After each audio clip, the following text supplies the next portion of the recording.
Hey, how you doing? Hope everything is fine. Hope you're doing well. And today we'll discuss Daniel Kahneman's book called Thinking Slow and Fast. So you probably heard about that book, but even if not, strongly recommend reading it by yourself. Pretty complex book. Could be hard to understand some of the things described in that book, and for this reason, I'm recording this video. It is also large, so there are plenty of discouraging, so to say, factors which discourage a reader to continue to read the book. And I noticed this feeling, this discouragement in myself, and came to the decision that probably I should put everything in a simple, understandable, so to say, picture so that everyone gets the idea of the book. Somehow I've managed to read it until the end. It's already a third time I've gone through that book, and this is also my first time covering a book, somewhat creating a summary of it so that you can easily access to all important things described in this book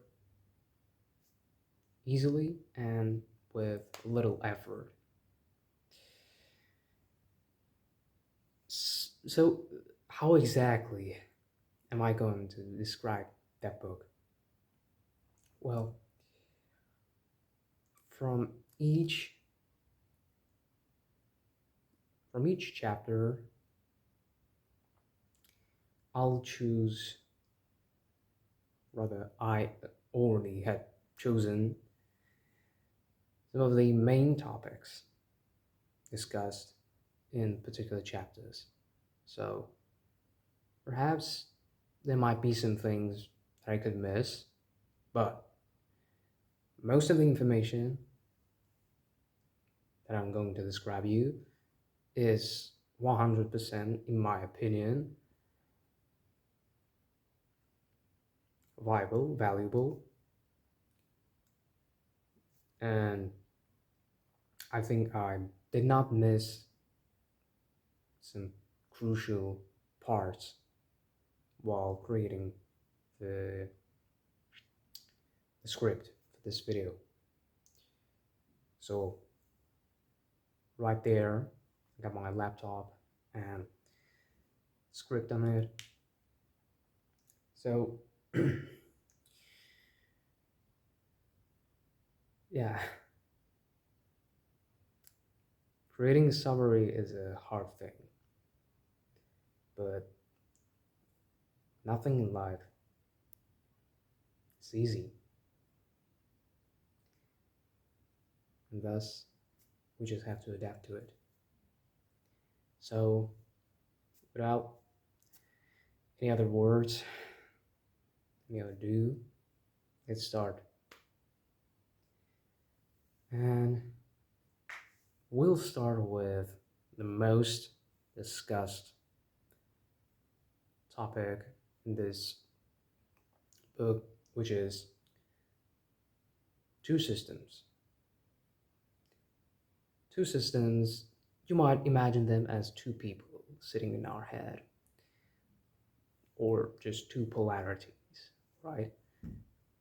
System one is our automatic thinking, kind of intuitive,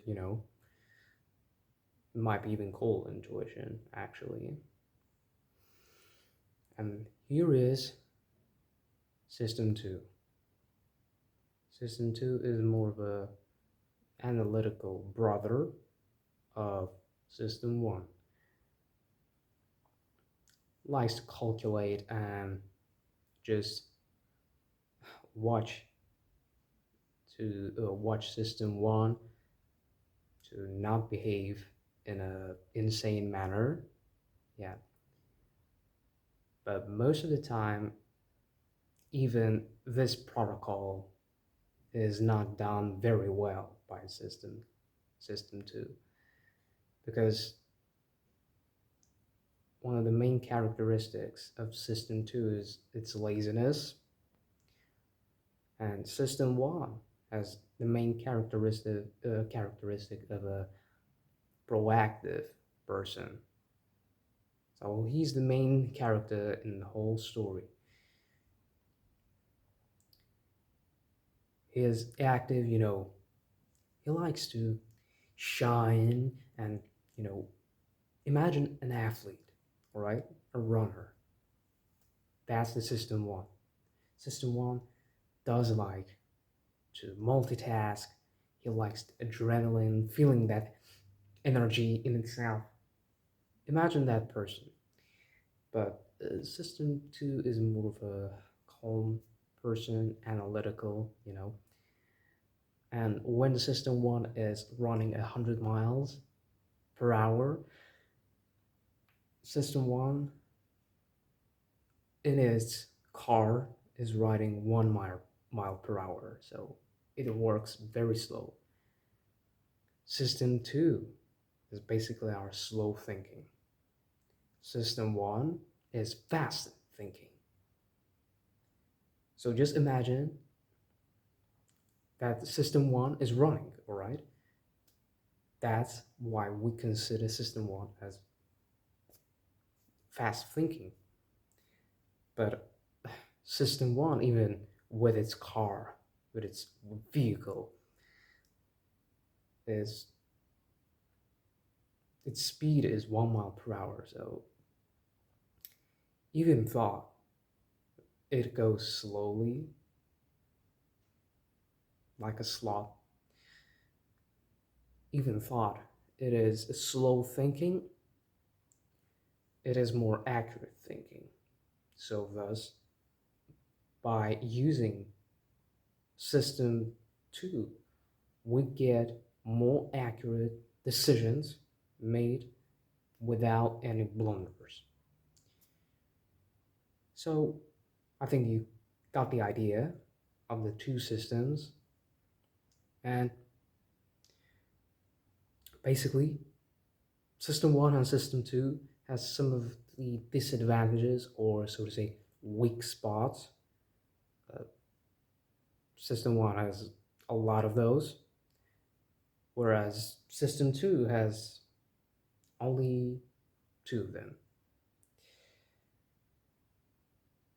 So we'll start with the biggest one, System 1, because it is an intuition basically.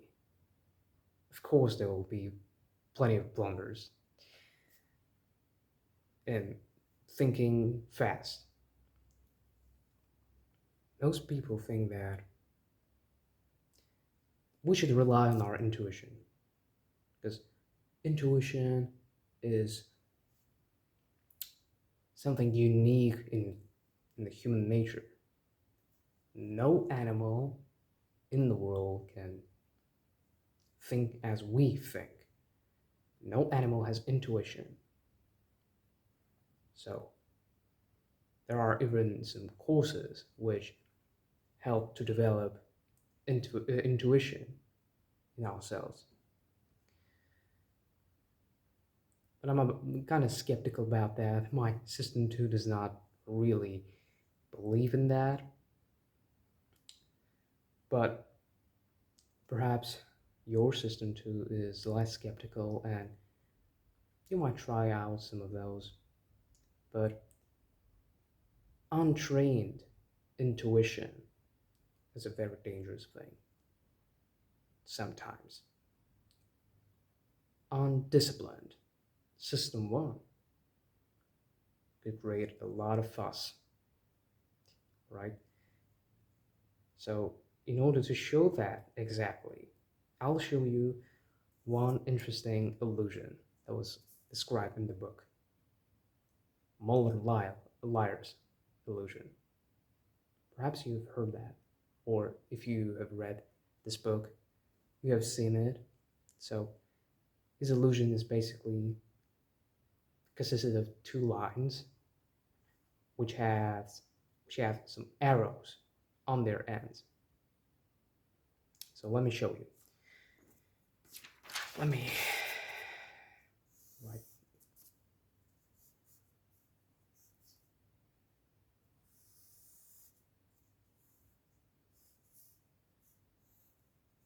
So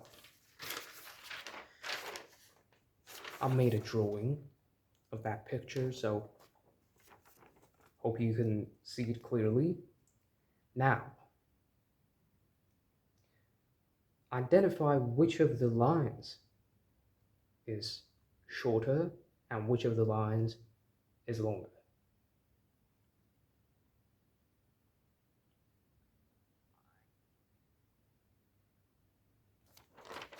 Right, my drawing could look a bit weird, but in the book it was more accurate. So you probably have chosen one of those, identified one of those as a shorter one and as a longer one. The tricky thing about this is that it is illusion. You remember? More liars, illusion. So perhaps some of the skeptical people, as they saw that, they might have get a bit skeptical. They might have implemented their system too, and did not use that much their fast thinking. And they would identify that both lines are the same size. Both lines have the same size. So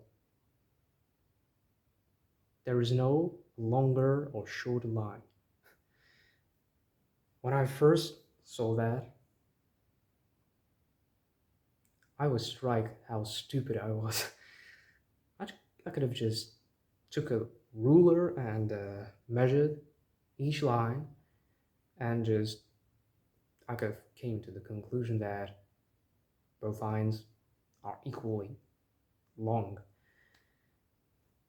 So in this case, we saw how our system one actually fails to find the right answer onto this question, because it is impressionable. It is very impressionable person, so to say, and everything basically can affect the opinion of system one. And we'll discuss it a bit later. But now, what you saw right now in the picture, on the picture rather, on the paper, even better, yeah, on the paper, you took it for granted, yeah? You assume that, well, what you see is all that is. There is no implications to that picture, and you just have to identify which of the line is longer and which one is the shorter one. So this idea that you had, what you see is all that is an illusion. It is a distortion in our head. Distortion of the system one. And it's the main attribute of the system one. it is somewhat System One's motto. So what it sees, it does not get deep into what is in front of him. It just leaves it and assumes that, yeah, this thing is real. I don't need to get deeper. Well, I see a tree, right? I see a tree, so that's a tree. Or perhaps, I don't know, this tree contains a bomb hidden in its core, and yeah, everything could be. The superficial view attracts System 1, and it just limits itself with superficial view, mostly. So, this is a large blunder made by System 1, and it is called what you see is all that is. So, another example would be another example that proves somewhat oblivion of System 1 is a situation with therapist, which was described in that book. So imagine yourself as a therapist, all right? You have another client comes into your office and tells their story that they have gone through many therapists, none of which none of whom managed to help them, and they think that you aren't the right person. He speaks in that manipulative, somewhat manner that advertisers use. So nothing can fix this. Only this can fix your problem. And that person says that you are a unique one. You are the unique person, and you you you will help them get out of their trench of problems, trench of mental illness. And you think in the same way. Well, at least I would have thought in the same way, because mostly my System 1 is dominant. Yeah. And you might have thought that, oh, I really understand what's the problem of that person. I will help him. Yeah. Or I will help her. Yeah, I exactly know how to fix their problem. Well,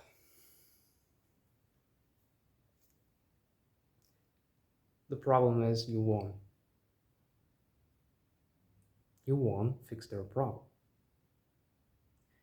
This is an example which most psychology teachers give their students.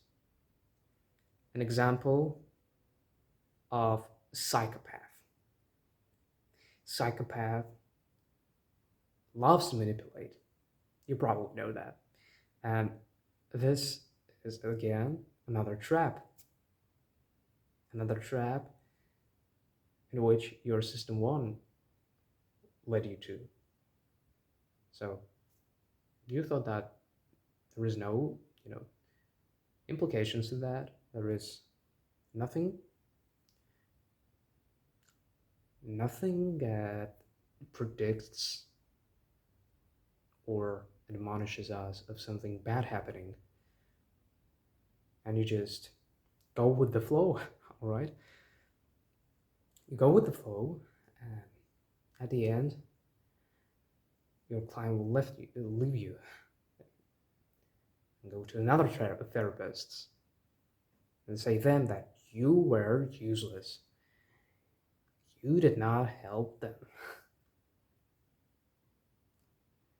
What you should do instead, listen to that person, let him tell everything, and then just ask them leave your office. Leave, or just in a crude manner, you just might kick them out. But we'll try to keep everything in a peaceful, somewhat image, and we'll just ask them to leave.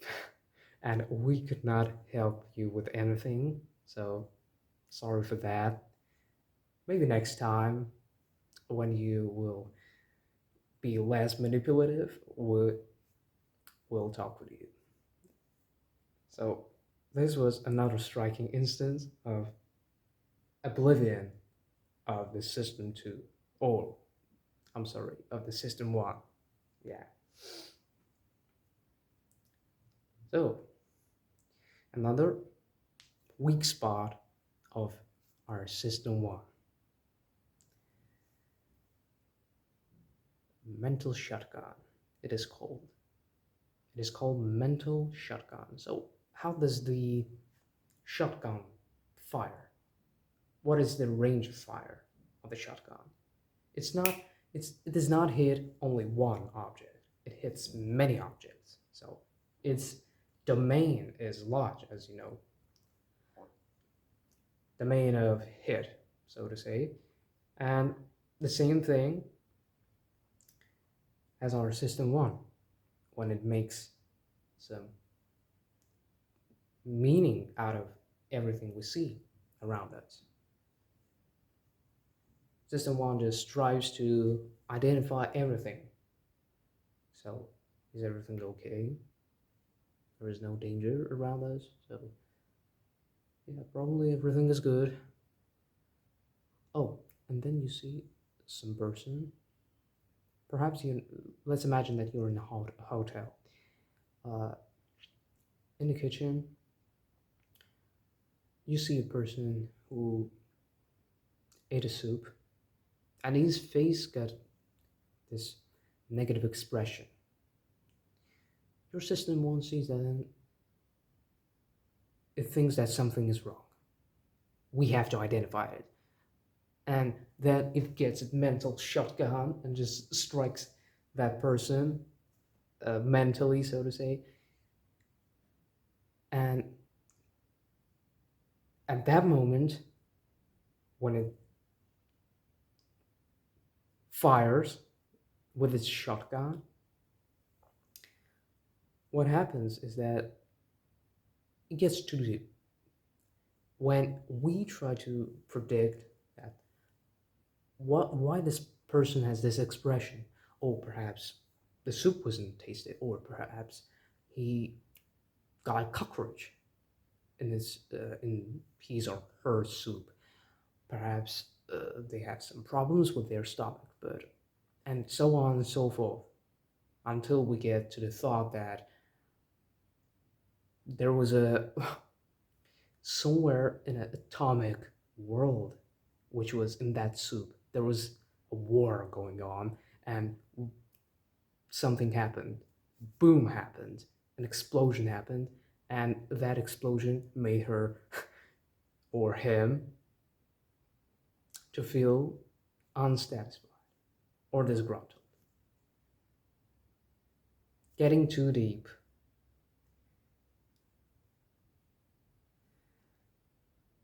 is an attribute of a mental shotgun. And in many anxious situations, actually, when, for instance, you're about to go to public speaking, what happens is that our mind starts to create scenarios. Our mind that creates those scenarios is system 1. System 1 creates all those scenarios just by taking its mental shotgun and striking everyone firing into everyone around you, firing into nothingness, all right, into emptiness. And just due to that, there are plenty of thoughts, useless thoughts in your head, predictions, right? Predictions about what's going to happen. Well, if I'm not going to step in this way, or if I'm not going to raise my hand like this, and instead I'll raise it like that, people might thought I'm the Nazi or something like that.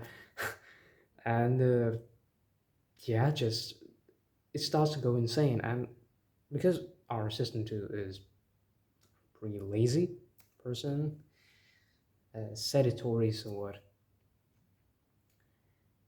does not pay attention. Like it says, he's a kid, he'll go through that, and just continues to watch its TV programs in our brains, not paying attention to this crazy behavior of our system one.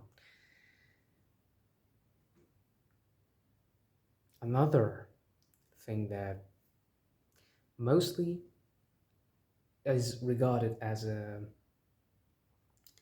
weak spot in our mind is the simplicity. So there was a chapter called cognitive availability.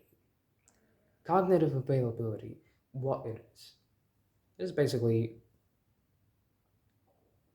simplicity, explicitness, which activate our system one and attract us.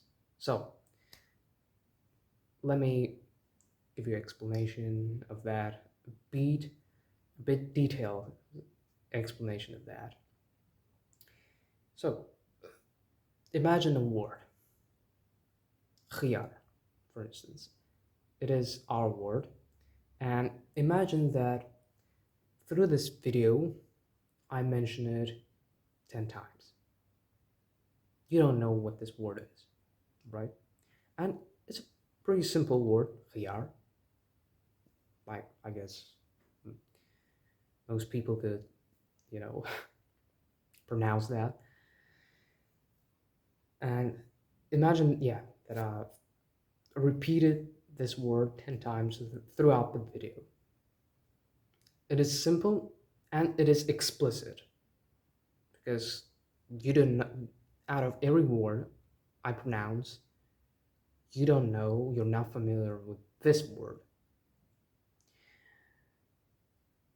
And what happens is that you start to think, well, perhaps if he tells this word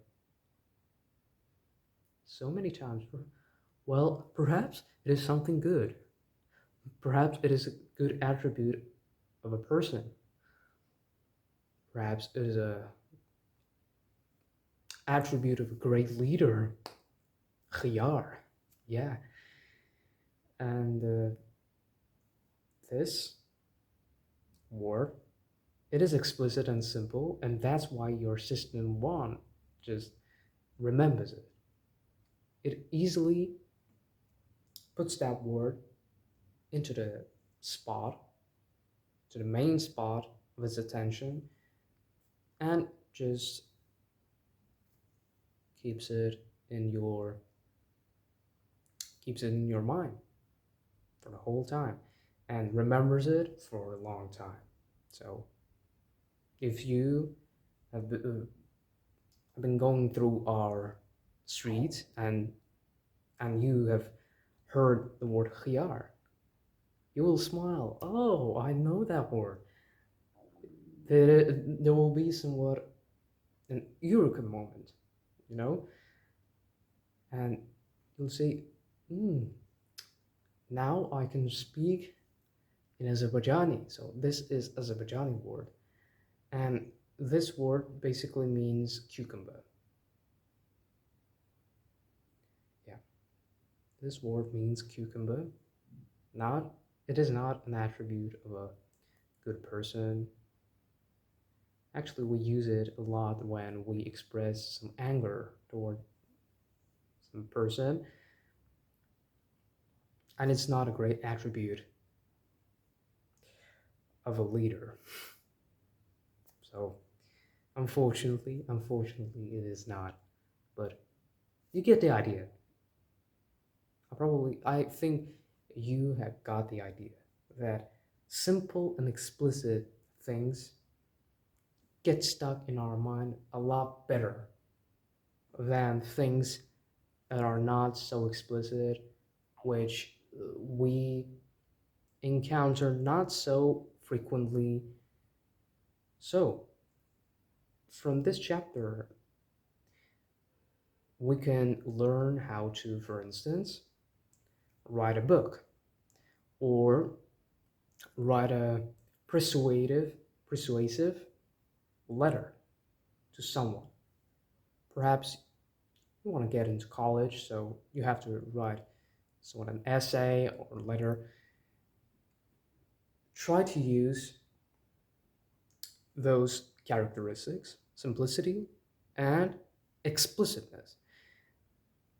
So, in order to use those, you just might choose an explicit font, for instance, thick black font, and you might want to, create a distance which is decent for your words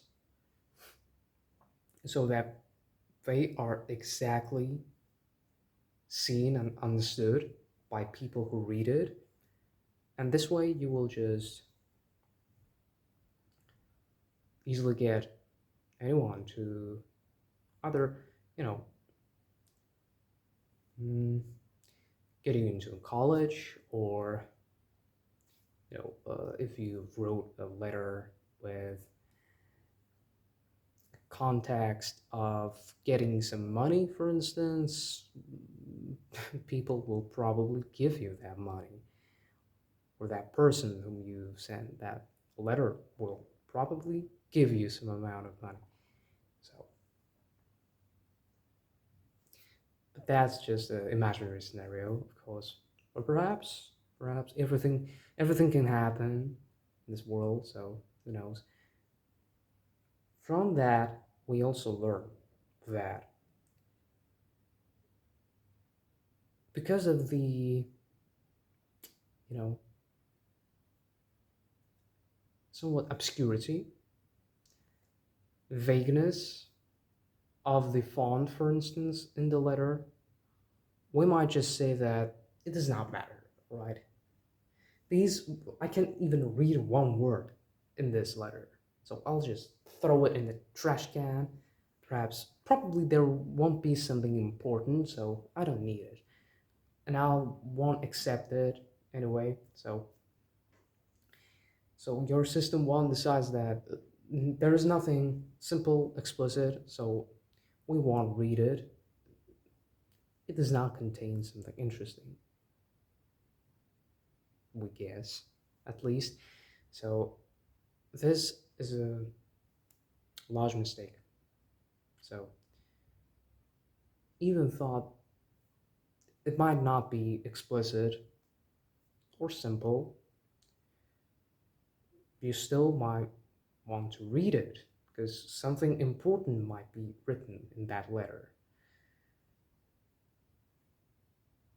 Or even thought you do not succeed in mastering some skill because it is not simple, it is not explicit, but perhaps it is important to learn it. For instance, in martial arts, it could be important to, I don't know, learn a choke, for instance, how to make a choke. Well, it is simple and explicit, but let's imagine that the person does not get how it is done. Because, there are different varieties of making a choke. A person does not understand it, and he thinks, all right, I won't, I won't learn it. Why do I need that choke when I could just punch you in the face? And yeah, it is a work of system one. So another shocking, somewhat fact, another shocking weak spot where system one is effects of environment. Effects of environment. By that, what do I mean? Effects of environment. Just imagine that you got out for a walk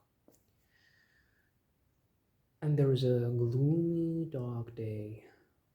There was a rain going on, and there are two scenarios. Two scenarios which will affect your mood and your system one. System one of yours knows what makes you happy and what makes you sad. So, as you get out of your apartment or your house, and you see that sky full of clouds and there is no sun, you might be a person who likes sunshine a lot, likes crystal clear days, and your system one will just get sad about it for no reason. Well, you are not controlling the weather, right? So why should we get sad? It's a nature. It's a nature. We cannot control it. So there is no reason to get sad about it. Well, our system too could have said those words that I was just said, but it was sleeping probably at that time. And vice versa could happen. You might get happy. You might get positive emotions when you see cloudy skies, and you just get more energized and ready for the day. Well, this was a simple example, somewhat simple and explicit. And another more complex example will be words. So there was an experiment done in New York. Uh, if I'm not wrong, it was done in New York. Well, it does not matter really, but just there was an experiment done, let's say, in New York. And what was done in that experiment? The students were asked to find some meaning between random words. So they gave them three different words. Well, no, actually four different words. So first was, if I'm not wrong, creek. Second was slow. The third was, you know, third was weak, and so on. Don't really remember those words, but they were just random words at the first glance. But when they gone through these words, they have managed to create an image of an old person. So there were some characteristics, words which characterized an old person in their mind. And this image, as they thought it didn't affect them. How do you think? Even did it somehow affect them? Creation of that image?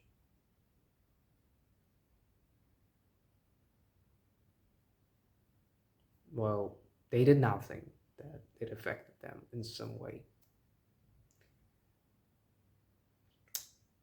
But it pretty well did. So, when they got into the building, their speed was recorded, how they walked into the room, where they have gone the test. They identified the first initial speed, and then they watched their speed after they got out of the room they were going through the test with. And the results were striking. Their speed had lowered. It was lowered down. They were walking much slower than before. So they didn't even notice that. And another surprising thing, you and I will probably walk out of our rooms in the same way. So as we created this image of an old person, now we will walk a lot slower or act a lot more slower because of this image we created in our mind. Or in case of a person who really hates old people, he will vice versa, go a lot more faster. But we're decent people, right? We're good guys, so unfortunately, perhaps fortunately, we will walk slower because we created this image out of those words. And you could create any image in your head, like of a, for instance, of a happy person who smiles at you, and you will too get happier. Another surprising thing, so when you feel sad, you might just smile, all right? Just smile. Smile, and for about 15 seconds, let's just smile.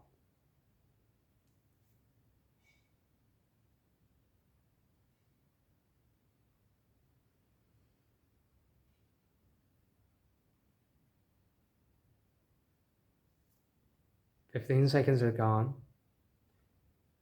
How you feel?" Probably feel that there is a more positive energy in you. That's the amazing thing. So what we do with our body, what expression we show, what thoughts in our head, they affect us very well. Even though we think that they do not, really. So as you smile right now, or as you make some sad expression or angry expression, you will get the same outcome.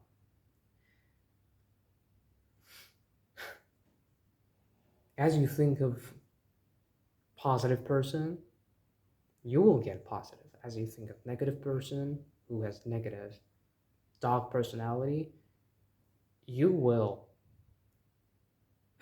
adapt that dark personality, that person you imagine. So this was the first section where we discussed some of the weak spots of System 1. And what we can get from that is that do not trust your feelings, all right? Do not trust them. Do not trust your System 1. Do not trust your impressions you got from events, from people around you. You won't be able, unfortunately, to get rid of those feelings. You will get those feelings. You will get those feelings, but you gotta train your system to just activate itself in those cases and just try discipline, both your system 2 and system 1. And now I'll take a switch to the system 2. So we will discuss some weak spots of system 2. But keep in mind that system 1 should not be trusted.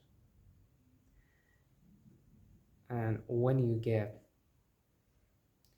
some simple explicit letters, or vice versa, you get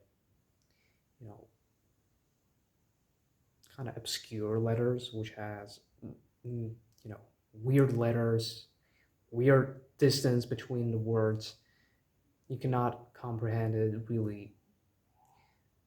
Well, use your friends' help or internet to make meaning out of it, because there could be something really interesting. Don't let the emotions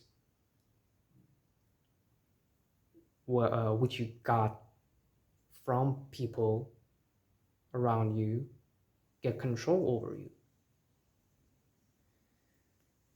Don't let environment control you. Control yourself. And how you will control yourself is with the help of system 2. But in order to activate it, because system 2 is a lazy person, and in order to activate it, what we do? So there is an important part about system 2 is that it has this weak spot called ego depletion. So when we make against system 2's will, make it do something against its will, we tend to get exhausted. Our brain gets exhausted. We cannot calculate. We cannot think more, objectively. We cannot think in an objective manner because our system 2 is either too lazy or weak. So in order to boost the energy of our system 2, there is a practical step. So what? You can just think of it. What could help your system 2 to get more power, so it is not easily drained and it works like a mule without stopping? What do you think it is?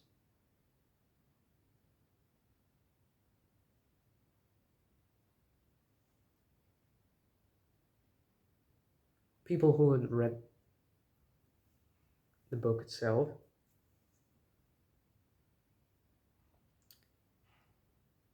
will know which element is a cure to this issue with laziness of our system 2.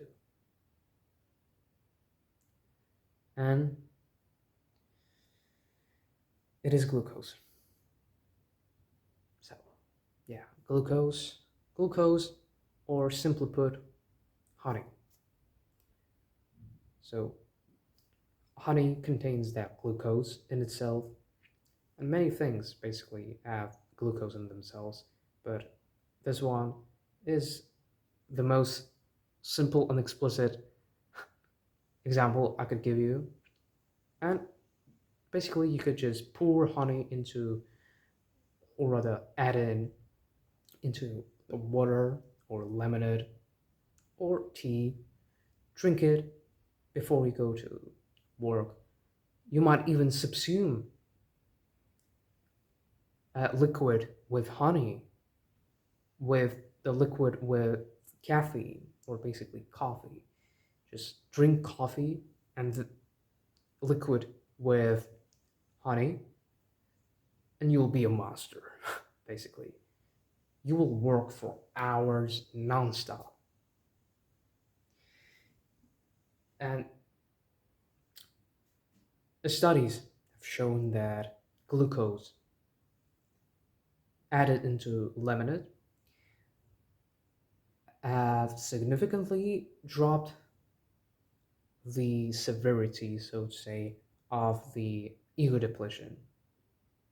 Ego depletion could be simply put as a dopamine decrease.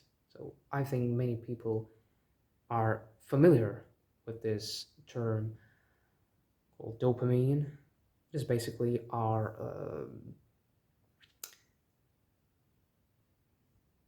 controller of motivation and satisfaction.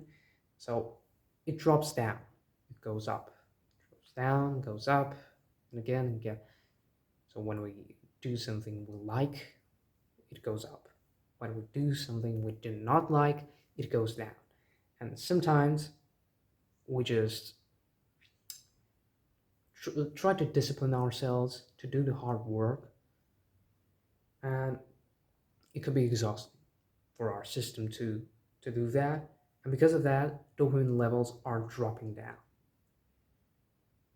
And after you finish the work, it might get again to the same position, but in order to keep that dopamine levels high enough, stable enough, we use either caffeine or liquid with glucose. And we show ourselves from the best, from the most productive way. So another actually thing that might dread your system too, and it is unfortunately incapable to have a full control on. So by that I mean when we do, for instance, challenging task, our system 2 just concentrates on that task. It leaves everything aside, including our system 1. So our system 1 is vulnerable. It has most power when system 2 is either sleeping, watching TV, or it is doing some hard work and it is focused on accomplishing that task. So when we tend to work, our system 2 basically says that, so everyone outside working, and it concentrates fully on the subject. And sometimes some people might come into our room and say that, oh, maybe you would like to take a walk today in the evening, and you say, yeah, sure. Like you're just watching into the screen. Your system 2 is concentrated, so system 1 instantly gets the message, and it, without hesitation, without any calculations, just accepts it. And you should be careful with that, because imagine again that you are driving. You're driving, so you have to be fully concentrated on the road so that there's no accidents. And at the same time, you are set to keep in mind some numbers, some random numbers, for instance, 5234, 5234. And through your whole journey, or through your whole drive, through your whole ride, you have to keep that in mind. And at the same time, your system 2 has to, concentrate on the road so that there are no accidents. And when system 2 basically has these two tasks to, complete, it is hard. It is hard, and it is really unhealthy way to, you know, develop it, develop its strengths. And for this reason, just try to avoid giving this the large mass of hard work to your system to in order to uh, develop in develop it in a healthy sort of way. Just imagine it as lifting weights. So you just decided that you're going to bulk up, and you just instantly get, I don't know, 100 kilo uh, barbells and start to do the bicep curls. That'll be hard, of course. Of course, it'll be hard because you start with this uh, large weight, but you have to, move progressively toward high, high weights, and then slowly just decrease those. So this was a weak spot of system two and system one. So hope I have managed to make everything simple and explicit so that your system one and system two, if there are two, are listening to that video, get the idea of what system one and system two are and what are their good sides and bad sides. And now we'll get a bit deeper. So now we'll talk about some illusions and distortions. And we'll start with regression to mean. So it is more of a statistical term, regression to mean. That means that there are highs and ups in our lives, of course, and sometimes we tend to create some, I don't know, theoretical, for instance, theoretical ideas about people who are very successful that, oh, he had been born lucky, or he's too very talented, and so on. We think that it is a prodigy that they are successful, right? When, again, for instance, we watch a football match, we see that one of the players plays very well, he just shots and shots and shots the goals, and we think that he's the best. Yeah, he's the machine. He's a monster. He really knows what he does. We think in this way. And then it is basically thoughts of our system one. What you see is all that is, you know? And you see, on the next match, what happens is that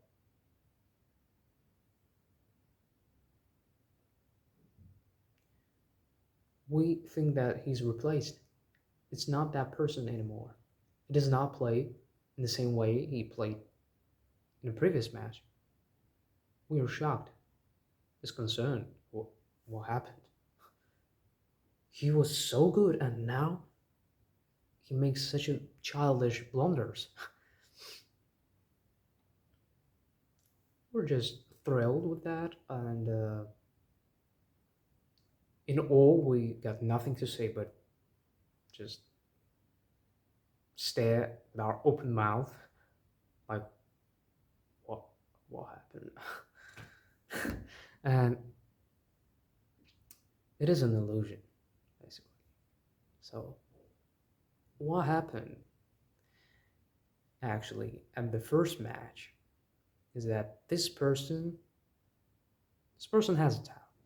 So he has talent to play football, he has the experience. But in this match, what helped him to gain some status, respect, more attention is something we do not usually think of as a something that matters. What do you think it is? What factor could assist a person with a talent, with experience, with skill to get success, to get the attention, to be seen?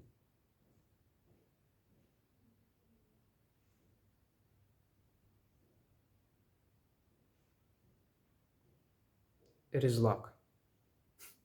Yeah, simple as that. It is luck. Luck plays a massive role in our lives. So, because of that, sometimes we get lucky and we show great performance, basically. But after that, that luck, it disappears, dissipates, and now we got to our mean.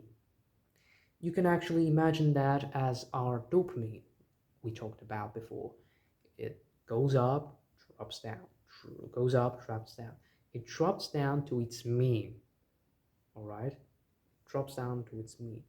And everything in our life works in the same way. So our dopamine, we go up the stairs, we show ourselves in our best possible way, and then we get down slowly. Go up, get down. But the thing is that dopamine might actually get lower than its average, all right? But in most cases, it gets to its natural level. So imagine this process as a process of dopamine increase and decrease. Simple as that. And you know that depressive state is also included into this chapter. So depression is an extreme state when we feel lower than our average dopamine, all right? When we get a lot more lower, and basically that means that sooner or later, we will get back to our normal state. There was just an experiment with children who were kind of in a depressive state in their early ages, and they were given some recommendations that they should drink more of the energetic drinks so that they get rid of their depression. But the surprising thing is that they could get rid of the depression just by patience, by waiting.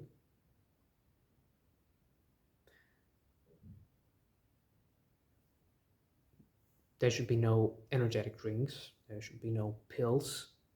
There should be there shouldn't be anything, actually, in order to get rid of that depression.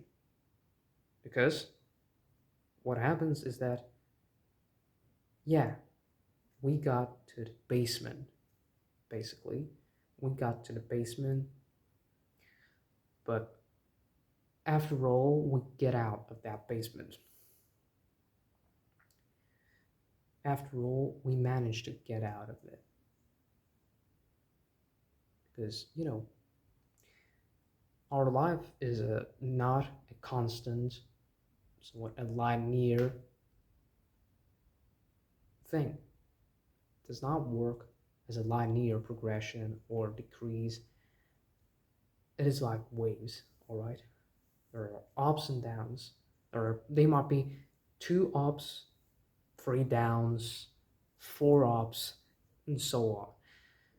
It is not constant. And regression to me is all about that. It is about to show that our life is not constant. Extreme states too are not constant. They're, you know, ephemeral.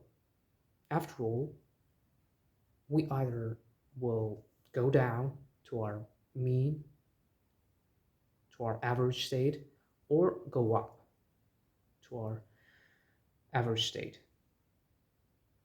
So yeah, this was a very crucial part, crucial chapter in this book, because it is not only used in a statistics, in any realm of economics, any other science basically. It is all about our life. There are actually many things in economics and statistics, many formulas which we'll discuss, that objectively measure everything and could be applied to our life. So the next thing, the next rather chapter was about statistics basically. Statistics and how they work. The main somewhat topic of the discussion was how exactly do the statistics work and how we can teach people in the way that they just do not get the idea, all right, this works in this way and this works in this and so on. Not only just the idea itself, they change their view on the nature of human mind, on the nature of life. So one unique fact about a human nature is that, yeah, it might get surprised by some statistical evidence, statistical facts. System one is as our main character. It decides whether the information will be used to, just remember, just in order to be remembered as a fact, or it'll be something more fundamental. So system one gets the information. It'll be a lot more surprised with the statistical evidence, which is a casual thing. So what we can derive from this? System one just likes casual things. It likes to make everything casual, but because it does not like statistics, it does not like way of thinking, which is akin to system two. And for this reason, it does not really have this capability of thinking analytically. And for this reason, it likes everything casual, does not like to get deep enough. It is fast thinking. And for this reason, it likes everything that is casual. It likes everything that is casual. And when we learn a statistical evidence, a casual thing, which our system one was not aware of,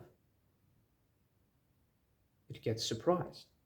So a casual information which we overlooked somehow about statistics is something that was not considered as a casual, all right? And our mind just, our system one rather, likes, again, simplicity and explicitness. And for this reason, casual things are simple and they could create something comprehensible rather. They could create comprehensible story. For instance, We see that again, uh, a man or a woman just ate the soup, their first spoon, and they have this negative expression, right? We see that, and we're just creating this coherent story, which makes sense, which is casual, right? Which is simple, which is explicit, which is casual. We just create that and take that for granted. System one is a storyteller. It's a great storyteller. It works even better than that. It creates stories rather than better than Dostoevsky. It creates stories better than, I don't know, Jack London, any other writer. Is a great storyteller, and for this reason, casual things, casual statistical evidence, for in this case, attracts system one much better than the statistical evidence that is uncasual. All right. So let me clear everything out again. Statistical evidence, which was not casual, which we did not know, which is fresh, basically, it'll be perceived by system one, but it will be perceived just simply as fact, and that's all. Then system one gets casual information, casual statistical evidence, which was not known to it, and basically it says, oh,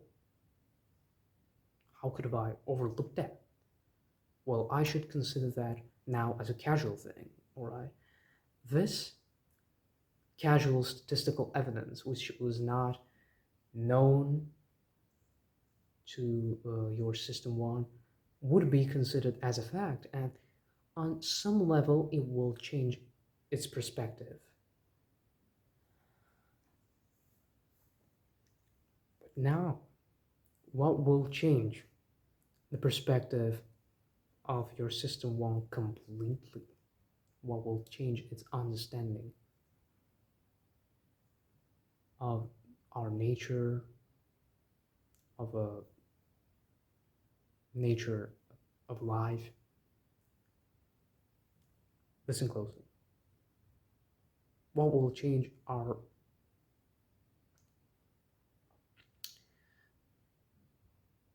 views, our individual cases? So, what I'm doing right now, I'm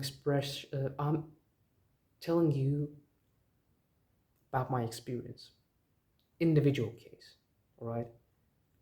From time to time, I show some of the empirical data, but mostly what I'm telling you is my own individual experience.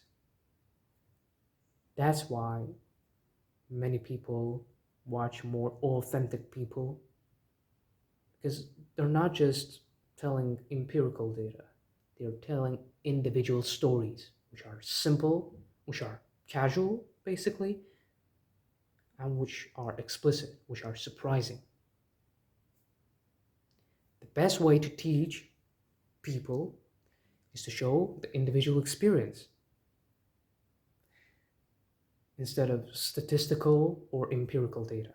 In order to teach people, you just tell them your story, how it went. And this way, you will get the most benefit out of teaching than just simply constituting facts and just stopping at that point. Yeah, students will be amazed by that fact, by that empirical data, but what will change their views, which will give them a deeper understanding of the fact that they had learned is individual case, is your experience or experience of other person that you know, with whom you're familiar with, or any other acquainted person's experience will amaze them to the point that they will just change their views on everything, on their environment, on people around them. So how they learn that? Well, there was an empirical, experiment basically done, which psychological. So this experiment was about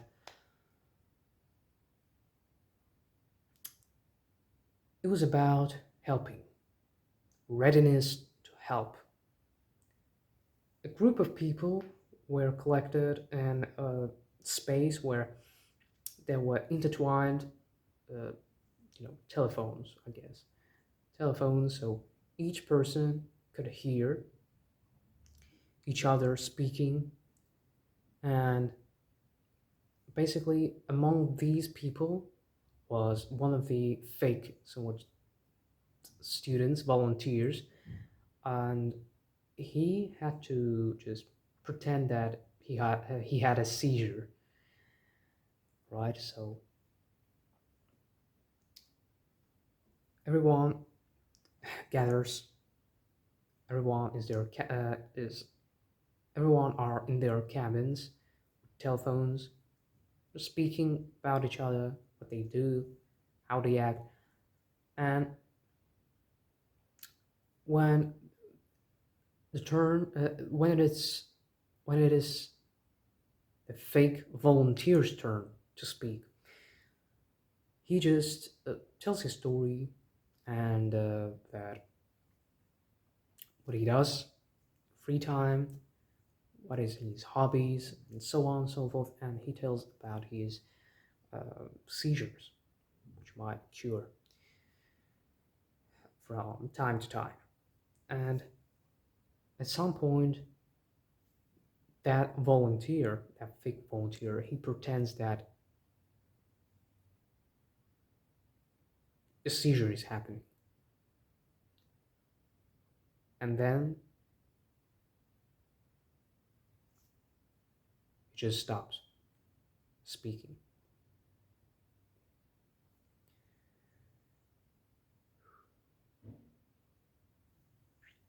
So there were 15 people. 15 people. And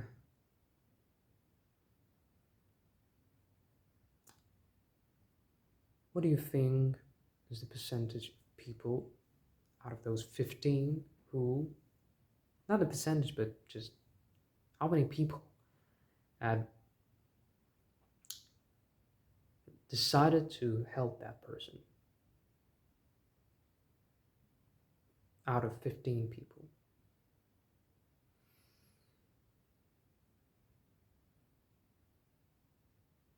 Out of 15 people, only 4 had rushed to help. And the others either sat in their cabins or just left the experiment at all, knowing that the volunteer had been basically choked. Yeah. Well, what I've told you right now, this story might have had some surprising ending to you. For your system one, more precisely. For your system one, it might seem surprising fact that not all people are going to help in a situation when there are a lot of people around you so you don't feel that responsibility to help him.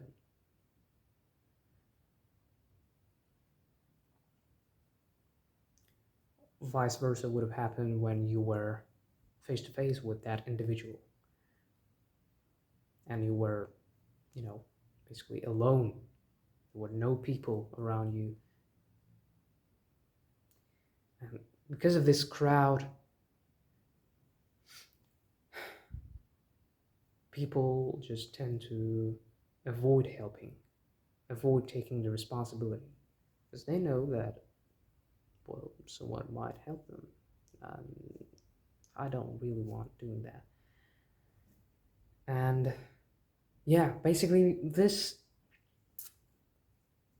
experiment might have had some influence on your system one. Yeah, it got some interesting fact, but it did not probably change your view on our nature, on our human nature, that perhaps we think of ourselves as prudent people, decent people who will uh, rush to help anyone who needs it.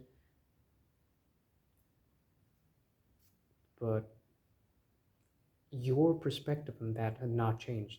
And you still think that, yeah, I will do that. But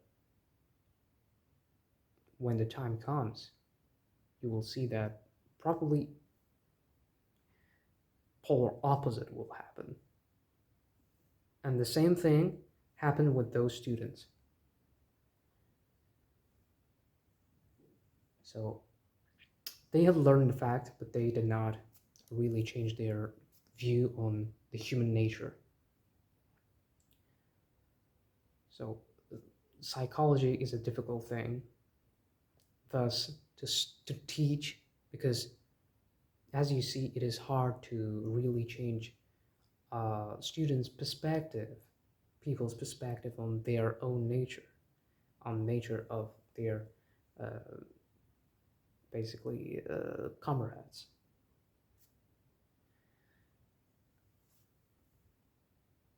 So the best way to teach is to show individual cases. So students, after all, who were not in the experiment itself, were shown recordings of two people who participated in that experiment.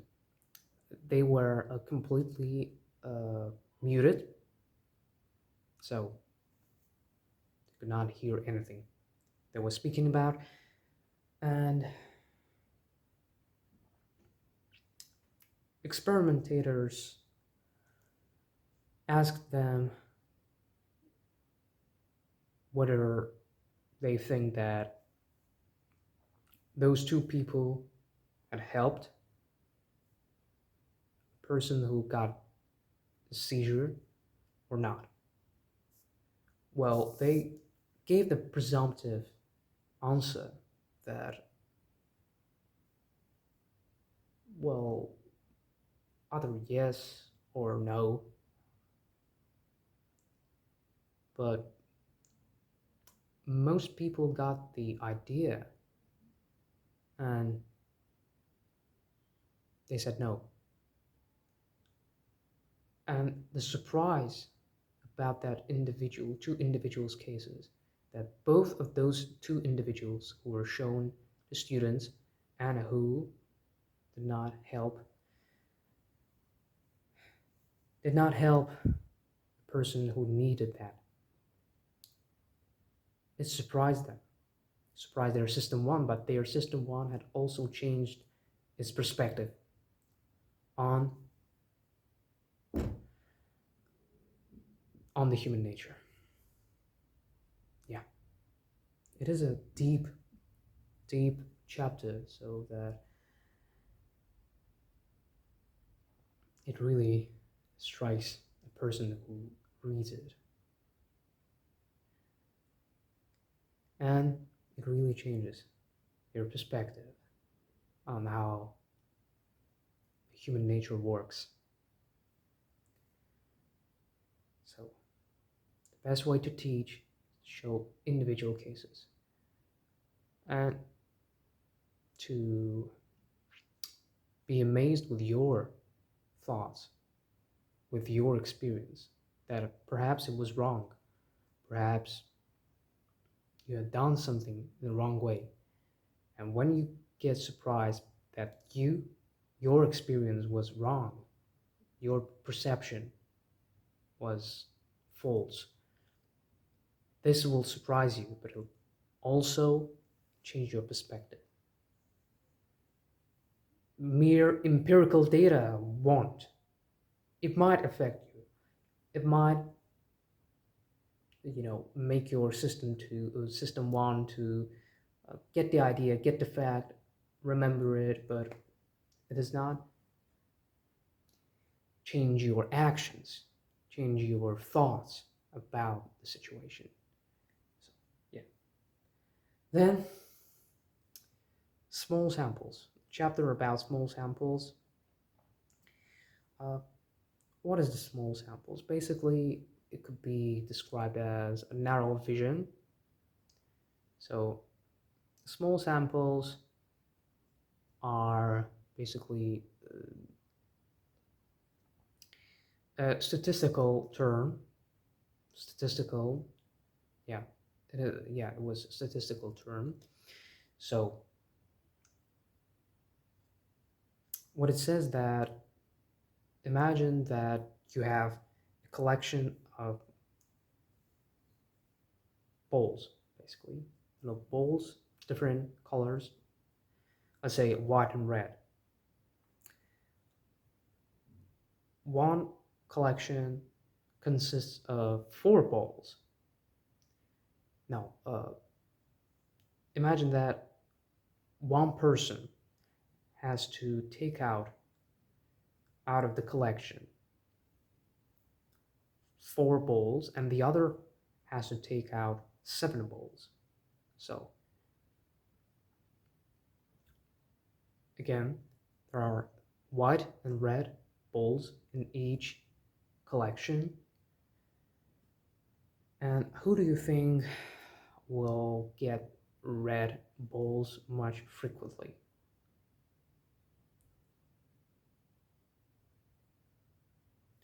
Yeah, it might be a bit hard question to answer on if you are not familiar with statistics, but by pure logic, just implement your system too and find out which person will have the red balls most frequent. The one who takes out 4 balls or the one who takes out only 7.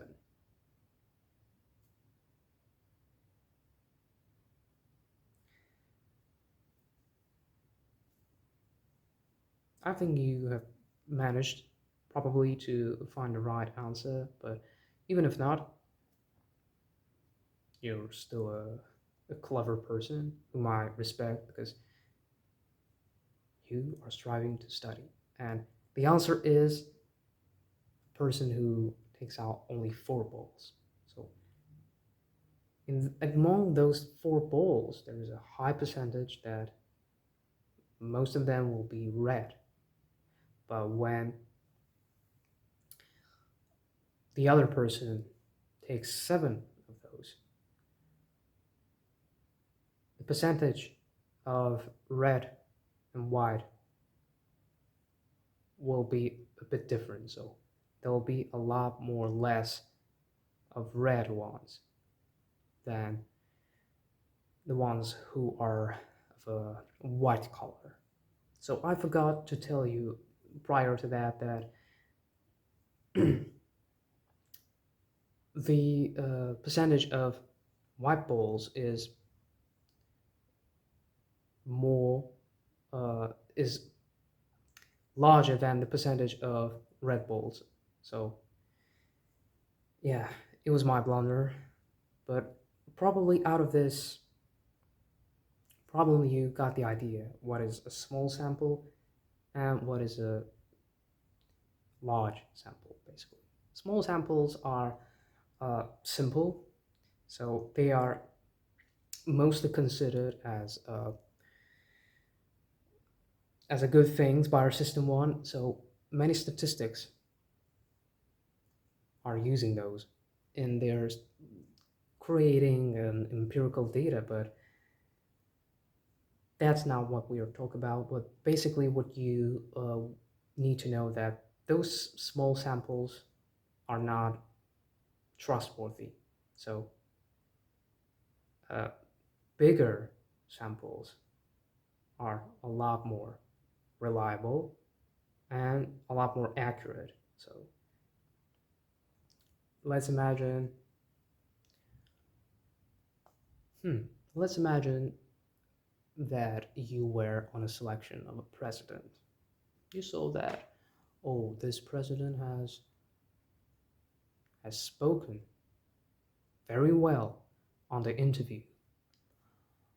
He has this great appearance. He show, this appearance really says that he must be the president. That's what your system one tells you. It insists that, yeah, you should vote this one. You should vote for this one, and he will be the best president. Okay, what you considered in this case, what your system one considered was a small sample, was a narrow vision. So because of that narrow vision, you just considered some meaningless attributes in the president, and now you think that, yeah, he's great candidate for this role. But when you get a larger sample, when you broaden your perspective, broaden your vision, you notice that he supports Nazis. For I don't know, imagine it, made it up, all right? So he supports Nazis. He is basically a bad person. Uh, you learn from those broader characteristics that he does not really deserve this role. He must not get into the role of a president. So yeah, our system one is, again, is instantaneous, is fast thinking. What you see is all that is. It sees that, oh, this president had managed to speak so well during the interview, but his ideologies are in a shitty position, so to say. So for this reason, again, don't trust your system one. Think through the information you got. And another, so to say, sub distortion, which occurs as a result of narrow vision, is heuristic effect. Uh, Basically, that means you just consider some, you know, likable thing, likable person as, you know, ideal person or thing that has no disadvantages. You might consider this laptop, for instance, the best, because like you think it has no disadvantages because of its cost, because of its overall process of working, and yeah, you just take that small sample again.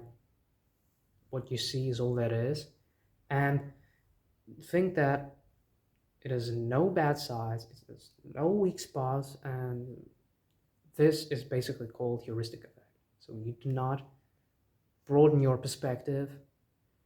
You do not take for granted some of the disadvantages of the thing you're using or disadvantages of a person you consider respectable and the best of the best.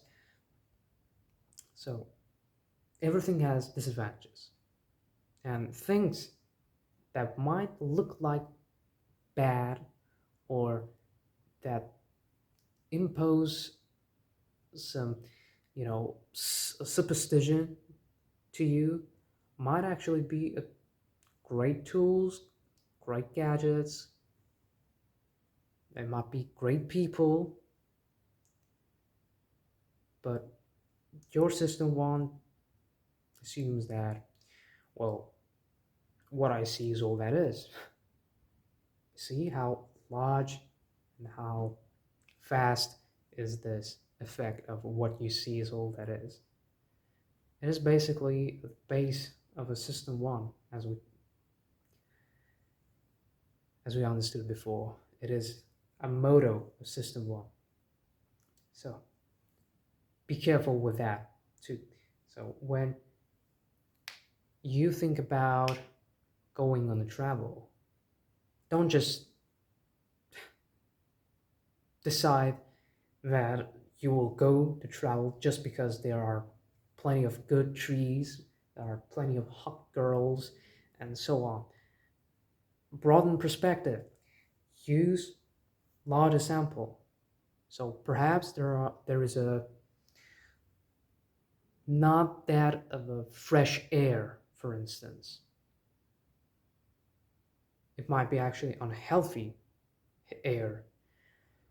So this is already hazardous, and you should take some reconsiderations about your travel, and perhaps this will save your life, as you see, because most people just decide that, oh, this habit has no bad sides, this food has no bad sides,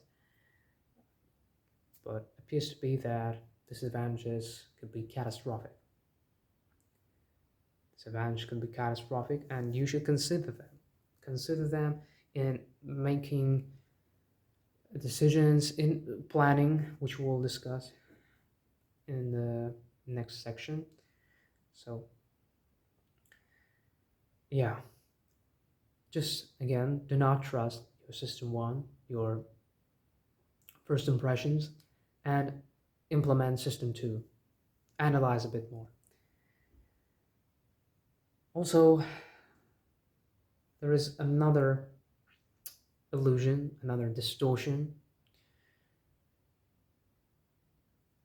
another weak spot of our system one, and they are called anchoring. It is called, more precisely, it is called anchoring. As an example, I will use a business situation, or rather deal making situation. So you want to buy a house.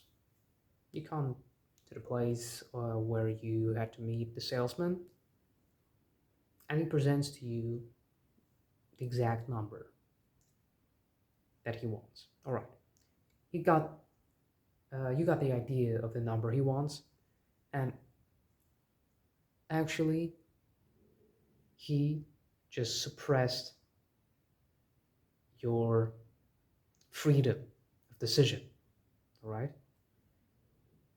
but not completely. So he suppressed your decision making. So you either choose that,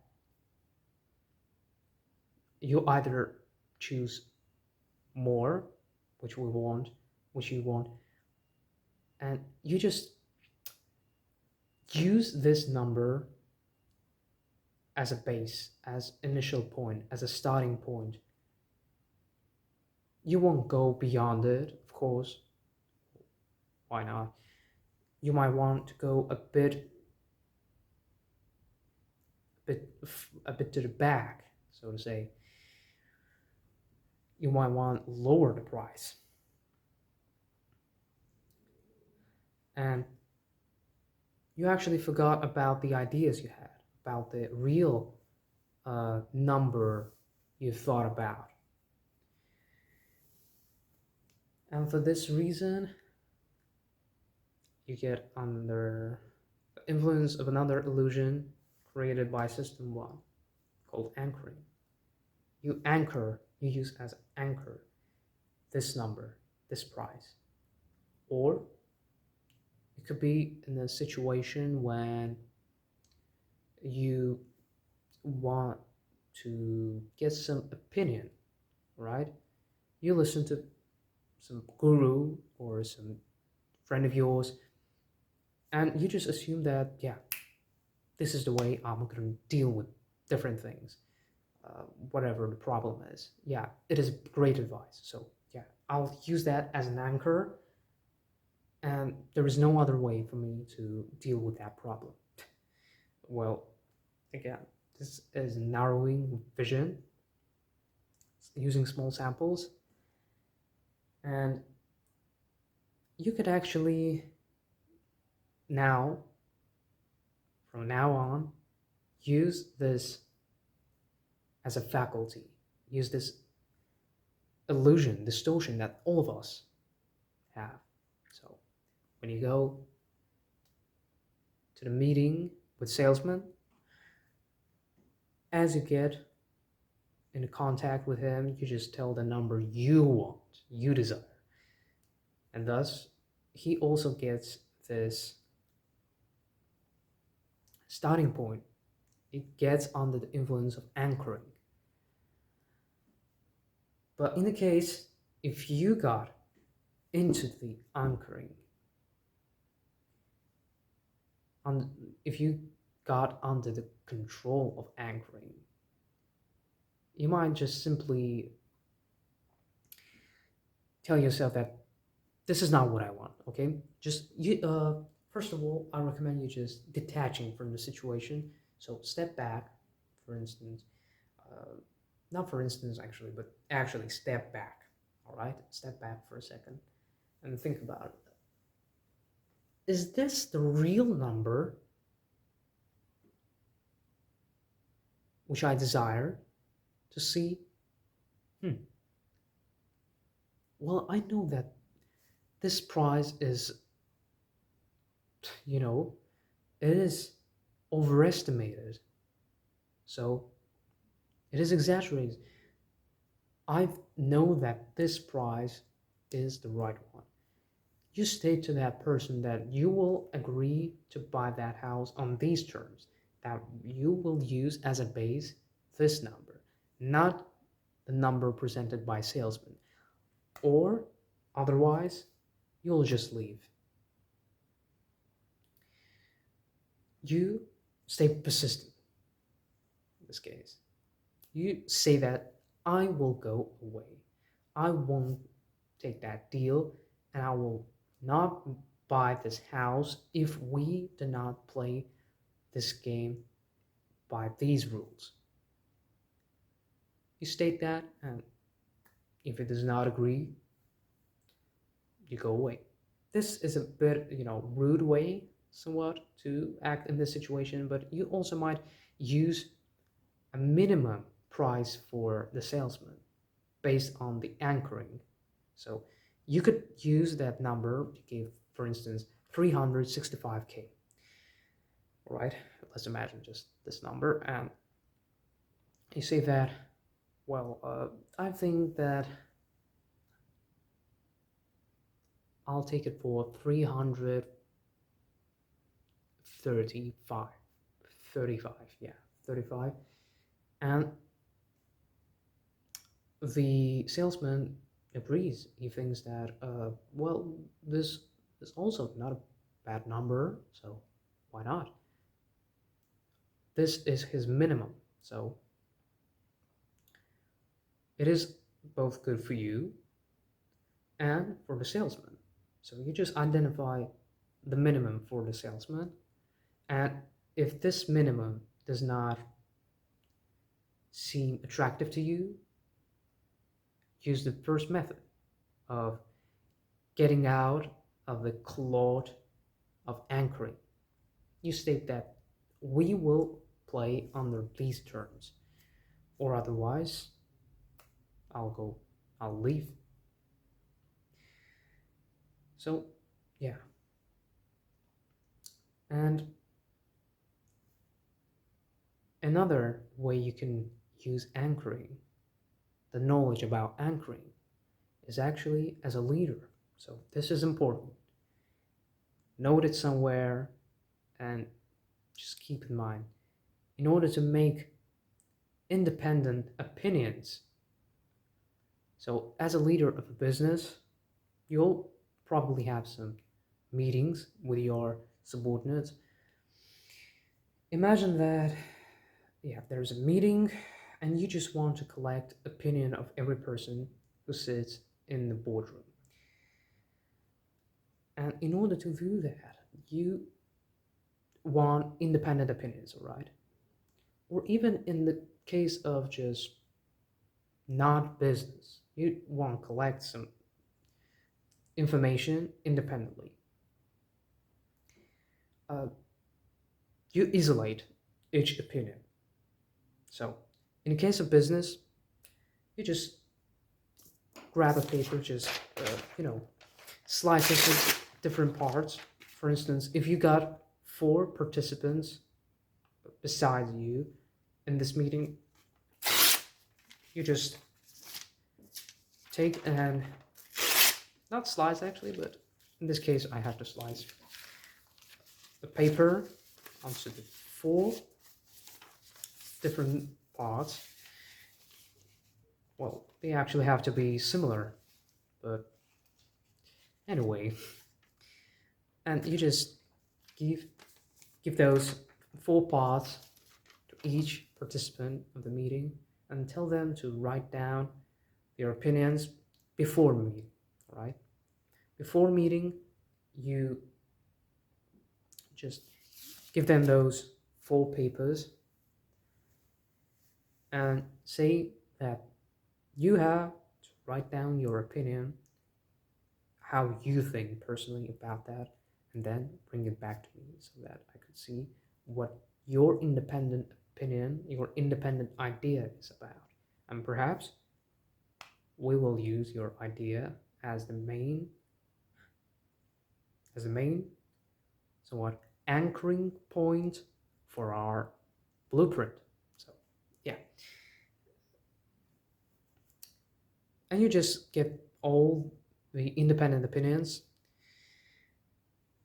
read them, analyze them. As a leader, you probably have some ideas about what you should do in this situation to make a great blueprint. You choose the right opinion, the close to you opinion, so to say, and present it to all group members, and so on and so forth. If they agree, okay, use it as an anchor, as a base for your blueprint. If they disagree, then you might want to take into consideration and go through those plans, those opinions for another time, for another round. See that perhaps you had made a blunder and another plan is a much greater option, is a better option. So, and in the case of just individual, for instance, research, you do the same. Write down the opinions of different sources, collect them, and then just broaden perspective. Use a larger sample and watch through those opinions you had collected. Watch through them and at the end, decide which one is the most trustworthy, reliable. Get what you want, the independent assessment, the independent opinion, because our words might be used as an anchoring. So as you listen to my opinions, basically, you might use them as an anchor. You might want to use them as an anchor because the information I'm giving you is, I think, sounds reasonable, Yeah, it sounds reasonable, and your system one thinks that why not to use them as an anchoring? So, in case of many gurus, the same happens. What they say are taken too close to heart, too personally, so to say, and they are used as an anchoring. I am too affected by those anchorings from different people. I use opinions of different people as an anchoring. But it is possible to get rid of it or just control it in the way that it benefits you and does not make some, you know, plans that are bias based or decisions that are bias based. So this was anchoring, and I'm already exhausted. I'm standing right now, so it's already 2 hours almost, but we'll make it out. And the last part is about overconfidence. Overconfidence is a, you know, largely characteristic of our system one, the main hero of the story. System one thinks that it knows everything, its opinions are valid. And first, we'll start with this illusory understanding that our system one has. So, as an instance in this chapter about is illusory understanding, or the illusion of understanding, are the books about success. You probably have read some books about stories of different companies which had made success out of nowhere. They just took risks. They had this talent of, you know, knowing exactly which path to go, which path leads to success, which path leads to failure, and all of those fairy tale stories, mostly, as it appears to be from this book, are not reliable. Well, they seem attractive to our system one because it's coherent, simple, explicit, and casual. You know, it's something we all understand, we all love. It is easy for our system one to create a story, an easy story, and thus think that, yeah, these people have understanding of what is the true way to succeed.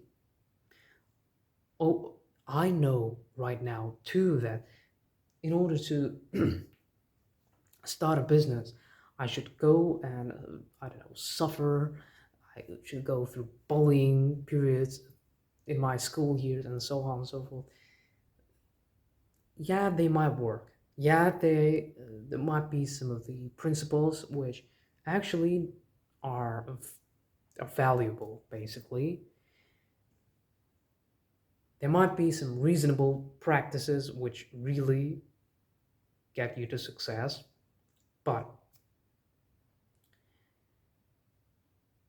all these stories, all of them, unfortunately, are not so real, not so objective. Because success itself is something obscure, right? For each person, success is different. Each person, success comes in different forms and they have different opinions about success. And the success mostly comes as a result of nature, fate, you know. People just consider that, oh, by just simply uh, following these 7-step practices that will lead me towards the riches, towards rich life, towards success, will bring me the same success that, I don't know, Bill Gates had, the same success that Andrew Huberman gained, so on and so forth. But the real thing is that the fate is also playing a large role, a luck. These things are not considered because when writing the books, when creating the videos about success, they're not considered because it will blunt our system one to create a coherent story, a simple, coherent, understandable story. That's the reason why most people just think that they have understanding of success, but it is illusion. Success is different for every one of us. And most of the obscure things which make us feel puzzled, they also play a large role in success. And we do not understand everything, as you know, because our system one is just, trying to make sense of out of everything. What you see is all that is. And with mental shotgun, it creates scenarios, all possible scenarios. Yeah, it is a great ability sometimes to predict, but unfortunately, it is subjective. Subjective, and that means that probably it's not a reliable source of predictions. For this reason, I suggest you to create your own interpretations of success. Yeah, you might use as an anchoring, as a base, the information from different gurus, but don't assume that they 100% work. Create, be innovator, right? Be someone like Thomas Edison. Thomas Edison, you probably know him, and he achieved success by on his own, basically. Yeah, he used help of many people, but he achieved his own success with his own knowledge, with his own work, hard, persistent work. So he might have used some of the information written in books. They were objective in this case, so they might have been used as a help, as a guide. But nowadays, what we have is people's subjective opinions.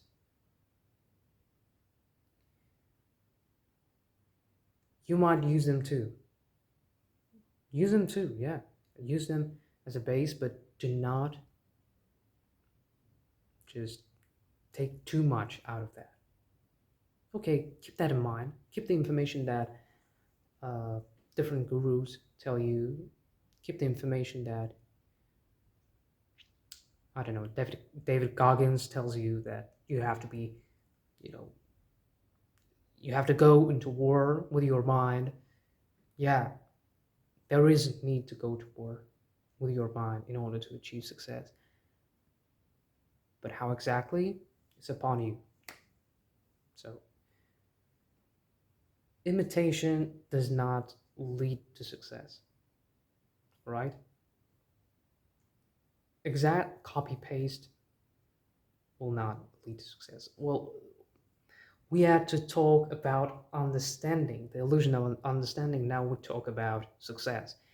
But I hope you got the idea about the illusion of understanding, that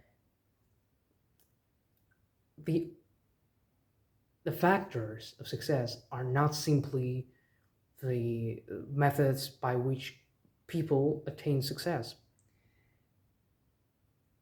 Some obscure things like fate, luck also play a role, a large and essential role in attaining success. Keep that in mind. And another thing, another chapter, another cause of overconfidence is illusory validity. So it is somewhat a similar chapter to the chapter which we discussed previously, illusion of understanding. Yeah. So illusory validity. Validity and skill are actually capable of being illusory. So there could be some experts using their intuition to predict, for instance, how the stock market will change in the future. Yeah, but this is the work of System 1, right? System 1 is not a reliable source of predictions, as we remember. And for this reason, they should not be considered as 100% accurate predictions. So, but why people? There was an interesting question. Why people know that their validity is illusory sometimes, and their skill might be illusory too, but it does not change their nature, but it does not change their actions. Well, again, this situation is similar to that of from the previous chapter we discussed about the readiness to help. Yeah, as you remember, it is not easy to teach people so that they change their nature, so that they change their perception. The same thing happens here, because people, the experts, which use, who use a lot of effort, a lot of hard work, and their ideas are also supported by the public, by their friends at work who have the same goal, who are doing the same job as they do. So people who are similar to us, who have the same ideas, basically have a great influence on us. And for this reason, and for the hard work we implement in our job, we don't think that uh, our skill is at a low level and it is not enough in order to predict or in order to create valid predictions. But it appears that is not enough. But for the reason that our idea of our capability of doing our job to our best and subsumed with the support from our colleagues, we get the idea that our expectations, that our predictions are real. You know? So I'll tell you something. These chapters are more obscure in this overconfidence. First two chapters were more obscure, in my opinion. So you might want to check them out by yourself, and maybe you will get a better understanding on those two chapters about illusion of understanding and illusory validity. Illusory validity and illusion of an understanding. You might just download a PDF file of the book itself and look through those chapters. But I hope that you have managed to understand exactly what I've described in these two chapters. Illusion of understanding, it's basically uh, our understanding, our perception of ourselves as all-knowing creatures who know that uh, this thing, this success, as we discussed, demands these steps to be gone through, and you will 100% get to the success. But there are actually some obscurities to that, and there are some other obscure factors that work in this case, and the illusion of validity and the skill are also somewhat the cause of the illusion of understanding, which all come from our colleagues, the support of our colleagues, and the work we do, the hard work. And we think that we are doing the right work, we are doing this hard work, and we have to get the validity. Our skills are just as enough in order to get the valid predictions and basically valid decisions, and our skills are on a high level. So right now I'm gonna stop for a second, just take a respite, and then I'll come back. Okay, we're back now again. So we discussed illusion of understanding again and illusory validity. So now I want to make clear why exactly intuition loses to formulas, basically. So nowadays, there are plenty of ways to assess some things with the use of intuition, like in psychology, for instance, in a therapy rather.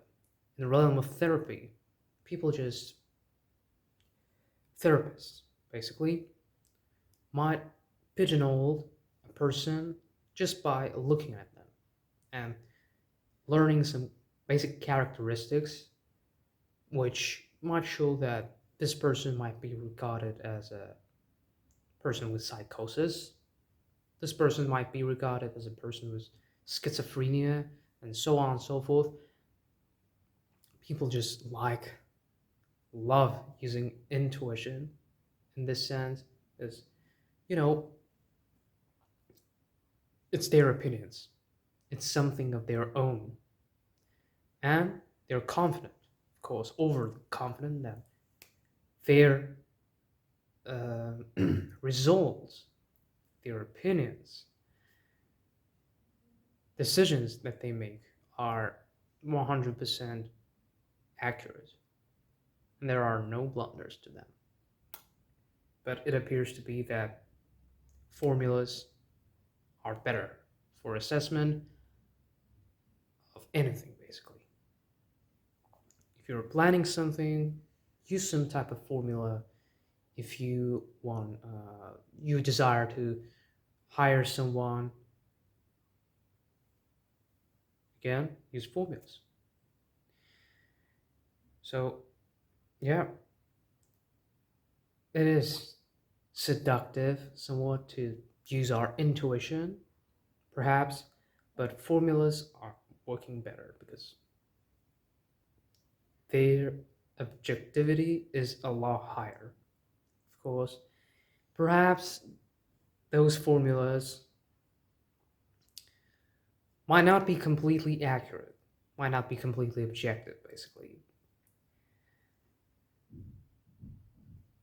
It is true. Yeah, they're not completely objective, but they are close to the real numbers, to the best decision, basically, which will lead you to success in hiring people and identifying which category the person has to be pigeonholed to, and so on and so forth in many other realms. This method could be used. So let's imagine a situation when you basically want to hire someone. And you just find some 6 basic and essential somewhat characteristics that this person has to have. And you will measure each uh, on the scale from 0 to 5. So you just meet 3-5 people who are the candidates for this job, for the role you're hiring them for. And you just ask them those questions, assess those, and just sum up all those characteristics. And after that, just try to go through each and see which candidate has a higher score. Simple as that. And you might just not only use this for hiring people, but also for the information you're consuming. So you just choose 3 characteristics that this information has to have. So authenticity, um, I don't know, source, perhaps the source of that information has to have uh, some high level of trustworthiness and so on and so forth. And you just assess them in the same way, assess all of the sources basically which you use, and through that, by using this method of formulating, creating formulas basically of some kind, you get the objective opinion about which source is better, not just verbal one. Oh, this one is better. This one sucks.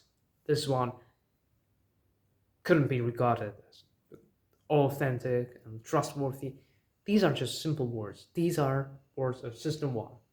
They're not objective, they're not reliable. For this reason, formulas obviously win.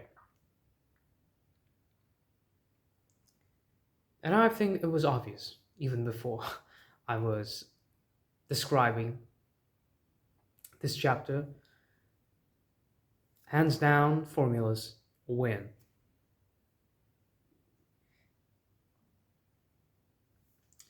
And then there is another chapter which is much more interesting.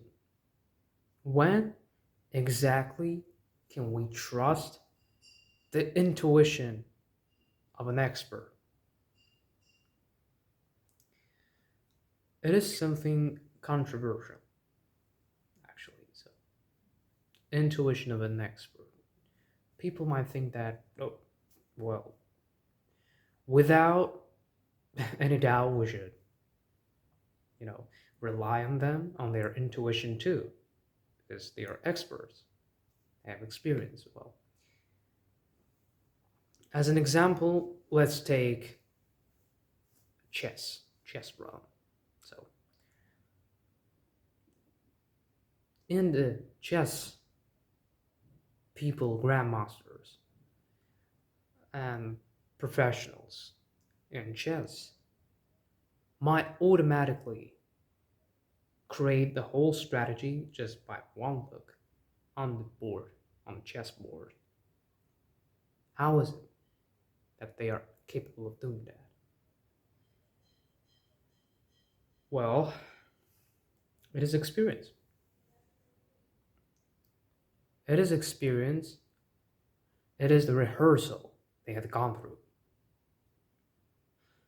Imagine that the same situation where you, for instance, had gone through Shakespeare's Romeo and Juliet thousands of times, and you had went to theatrical version of it, and now that you have repeated the cycle of going through that story again and again, you know exactly that right after that scene, this will happen, or the other thing will happen. So, intuition is basically familiarity, all right? Trustworthy intuition is familiarity. A chess player who's familiar with a particular position intuitively knows what's going to happen in the next move. He knows exactly that the opponent will, the opponent or opponents, well, the other player will move pawn in this case. Because he had gone through this position so many times that it has become familiar enough that he knows intuitively what strategy he will use in this particular situation. Expert's intuition is trustworthy only in case of his experience, of how much experience he has or she has in his or her realm. So if the expert is actually experienced, like 20 years of experience, had gone through many projects, gone through many rivals, competitions, won many things, succeeded in many comings, new comings. Can we even say that? Well, succeeded in projects, so to say. Let's say, let's put it in this way. Yeah, my mind is already going insane right now. Yeah, just happens occasionally. So, System 2 is getting very exhausted out of those talks, especially on this language, which is not my native, as many of my subscribers might know. So, sorry for that. Yeah. All in all, experts' intuition could be trustworthy only in that case, when expert has a lot of experience in many areas of their realm, of their job, of their profession.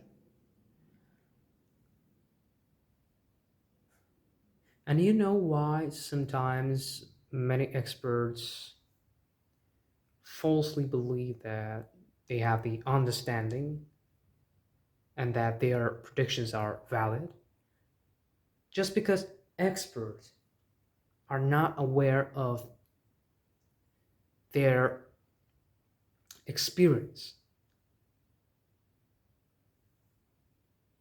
They get into this trap of illusion, understanding, and illusory validity. They think that they're they know everything basically. Well, every person will think this way because they have 20 years of experience after all. Why would their predictions be valid? Well, there could be cases when their predictions are valid, when their system one is familiar with some cases and automatically can predict what's going to happen next. In this case, we are taking only one part of their profession, their job, their specialty. It is only one part where they got millions of rehearsals so that they have clear understanding of everything in this part. But in the other parts of their profession, they might know a little less. So for this reason, their predictions might be not accurate enough. Their intuitive predictions might be not accurate enough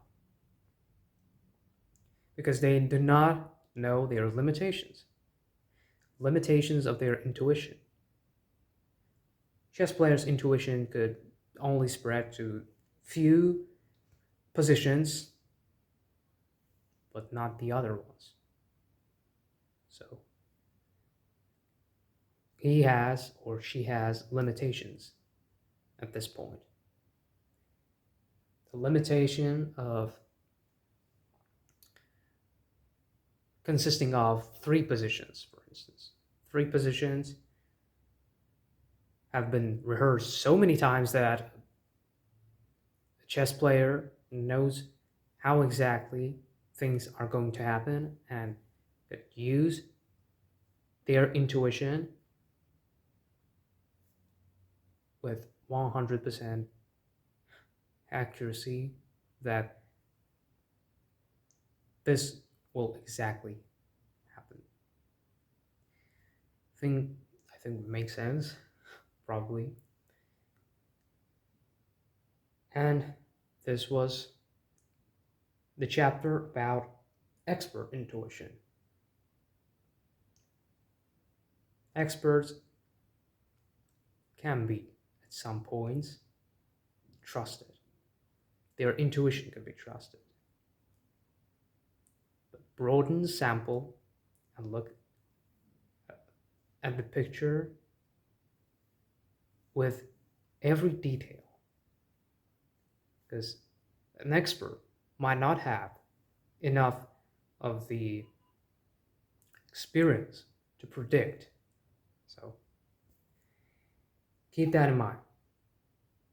And do not rely simply on your feelings about their intuition.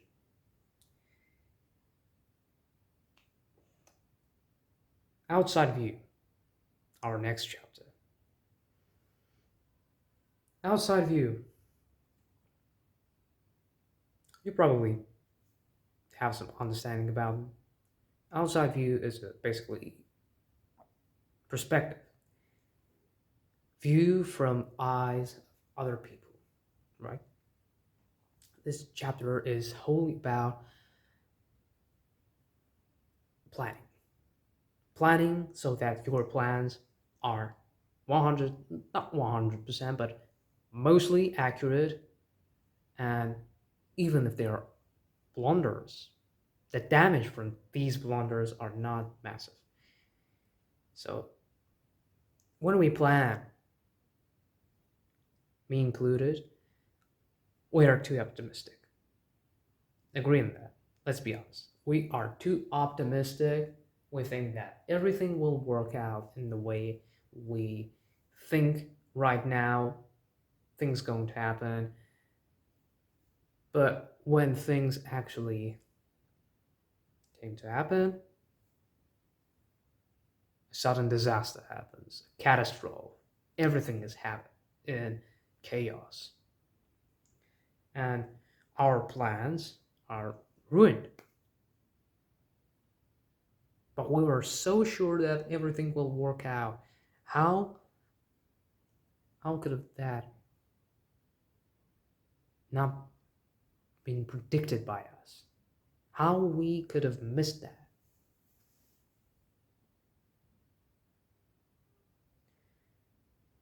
Most of us, when we plan, we try to keep up the optimism. It is a good thing. It is a great thing when it comes to execution of the plan. It helps us with persistence, of course, which is the only essential thing when accomplishing some sort of task. Without persistence, there is a low odds that you will succeed in any way, in any goal you're seeking to achieve.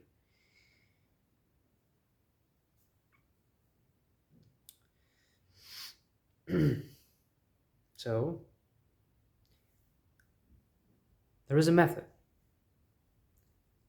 practical step for you when you are planning. So when it comes to your planning, I strongly suggest you using this method, which is called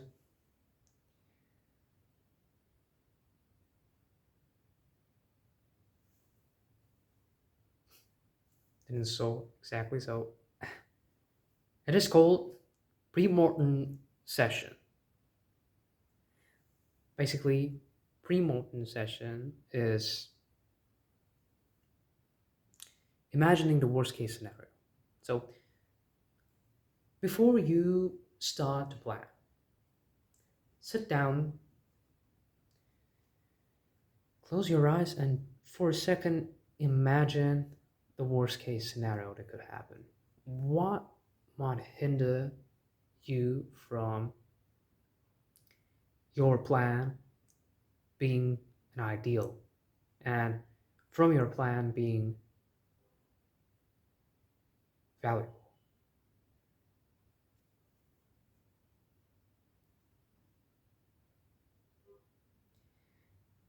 After thinking through, you first of all write down those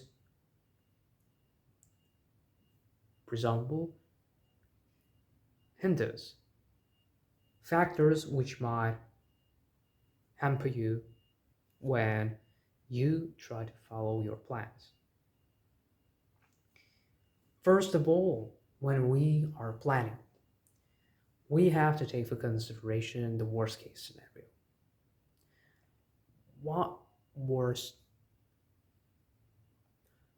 what it looks like basically. What might be the reasons for this worst case scenario occurring? We gotta think through those questions.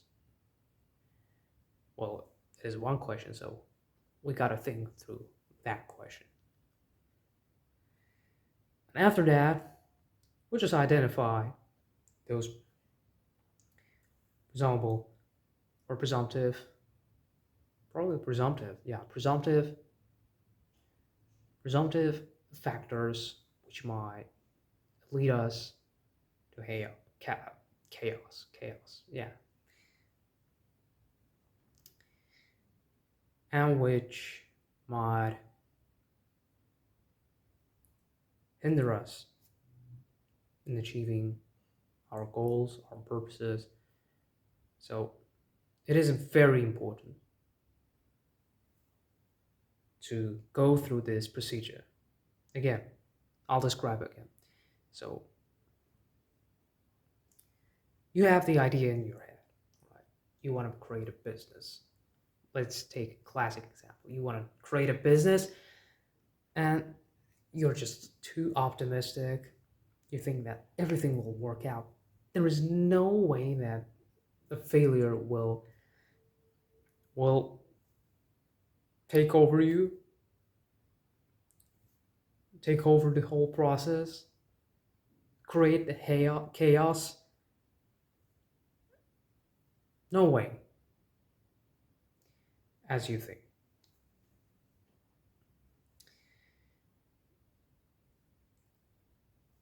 But you have to be sober at this point because it is a serious position.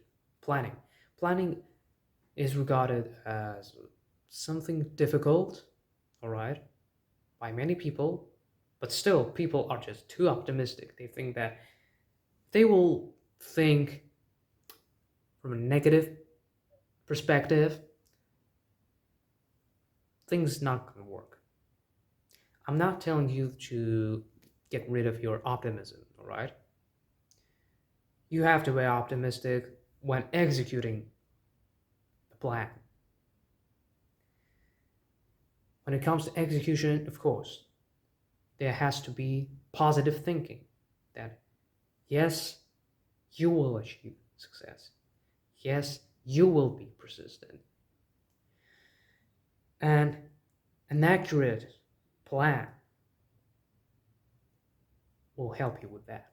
But in order to create an accurate plan, blueprint which has predictions close to accurate predictions, but not completely, unfortunately, you have to think of the events or, again, about factors, about things that could basically steer you in the process of following your plan. Think through those as a first step before you create a plan and execute it, of course, after that. Think through those points. Think which factors are most likely to cause some inconvenience while executing your plan, while following your blueprint, and afterwards, as you identified them, as you wrote them down, but it's optional, you just might keep them in your head if you want, but better effect will be if you write them down. You write them down, you see them exactly, and based on those, you create a plan. If the weather might be the factor for that, if weather might hinder you in execution of your plan, in accomplishment of your mission, then it is something out of your control, right? Well, okay, and for this reason, let's take as an instance a training plan. So you want to run every day, let's imagine, for an hour or hour and a half. And weather might be a hinder for you, all right? So in this case, the reason that, let's imagine, for this training is weight loss. Okay, I want to lose some weight, and the main practice I'm gonna practice every day is running, right? What might hinder me? So we identify those sources of hindering, go through them again, and see, for instance, that there is weather. Okay, I am not controlling the weather, so in this case, if the weather is bad, if it's raining, if it's storm out there, I gotta get some equipment for indoors training. That will also help me lose some weight. Just like that, you have managed to get rid of another source of hindering your process of following your plan. So, this source was out of your control, and there might be some things that are not in your control in your list of things that might steer you from following your plan. So, as an example, again, I might use my instance, my example. So, when I was making the script for this video, how it's going to be, many other things, I didn't thought of factors that might prevent me from doing that, prevent me from following my exact plan that I've created. And because of that, yesterday I've recorded a shitty video about the summary of this book because I wasn't ready. It was something instantaneous. My system one got excited. It became optimistic. Yeah, we'll do that. Yeah, we'll, from the first attempt, make the greatest video of all time, the greatest summary of the greatest book, and thoughts along these lines. So, yesterday I've recorded that video, but then I deleted it. I deleted it and thought that it could be better. I've rushed. I could have slowed down. I could have thought slower.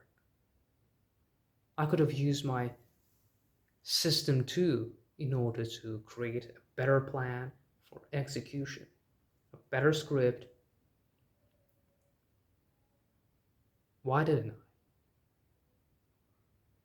Because I was under the influence of system 1.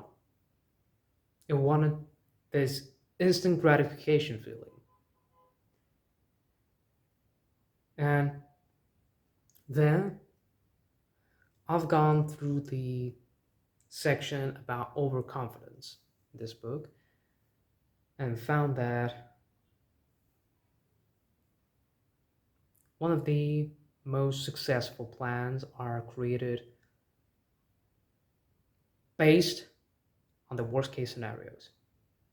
Even the author himself, Daniel Kahneman, had some issues with writing a book. They were also too optimistic about it. They just gone through superficial stuff, so to say. They did not consider anything else that could steer them in following their plan. And for this reason, issues had happened. Issues had occurred. Well, the process of writing was already started. So, yesterday I sat down and thought through this question: what might be the worst case scenario for recording this video? I thought about it. What might hinder me? What might be the hamper in this situation? for recording a video. And I identify them. One of them might be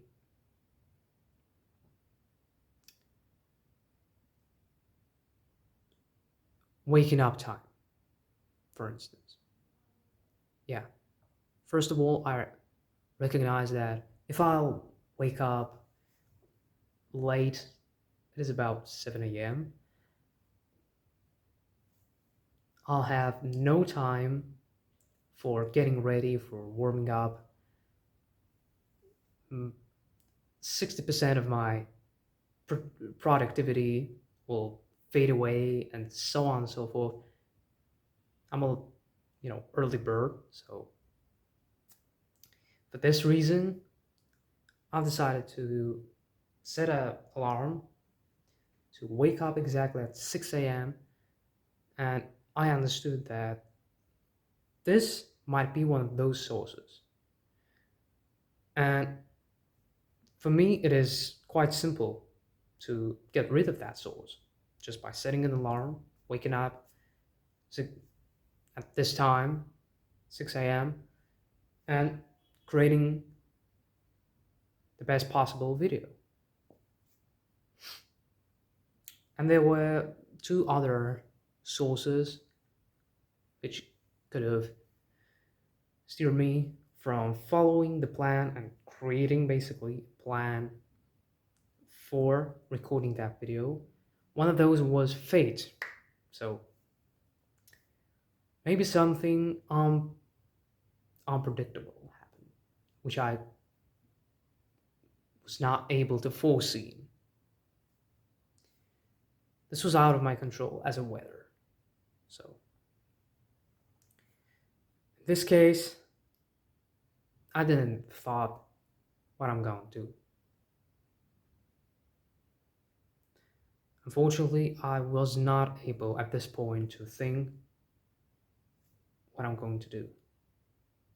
But I knew that in this case, I'll probably come up with some sort of a plan. That perhaps some part of this video is going to be delayed. Or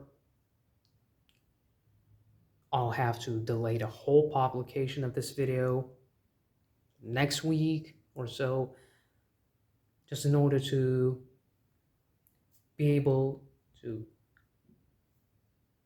complete all other stuff that I have to, and not only recording this video. And there was another thing. Let me actually check, for instance. Yeah, just for a second. Let me check.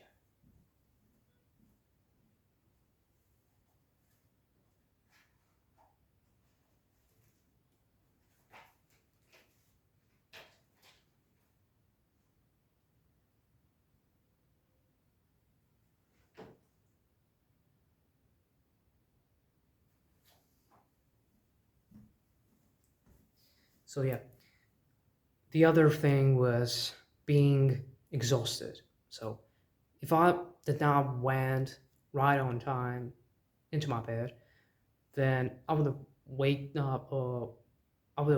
up rather exhausted, without sleeping well. I wasn't able to record this video because I wouldn't be that active. I wouldn't be able to express myself clearly. And at that moment, I would have been already dead. My system too just would have shut down. Yeah. So for now, I'll stop recording, and probably I'll see you soon with the last two sections, which we'll discuss in a simple manner so that your system one could understand it, and Of course, explicitly, we will discuss rather explicit examples. So stay tuned. Section choice. So, how we make choices. Mostly, this section consists of making choices out of fear. So, we make choices out of fear of loss. We fear of feeling disappointment. And for this reason, we make choices. But sometimes we tend to overestimate risks, which are quite low. For instance, there is a 1% chance that you might get sick with COVID right now. So people might get agitated by this statement. Thought we have only 1% chance to get sick. 1%. And even that 1%, it makes us create those scenarios where after hearing those news, on the next day we get sick. But we basically forget about rationality, thinking rationally. So we have two types of people in this section: econs and humans. Econs are somewhat a physical version of system 2,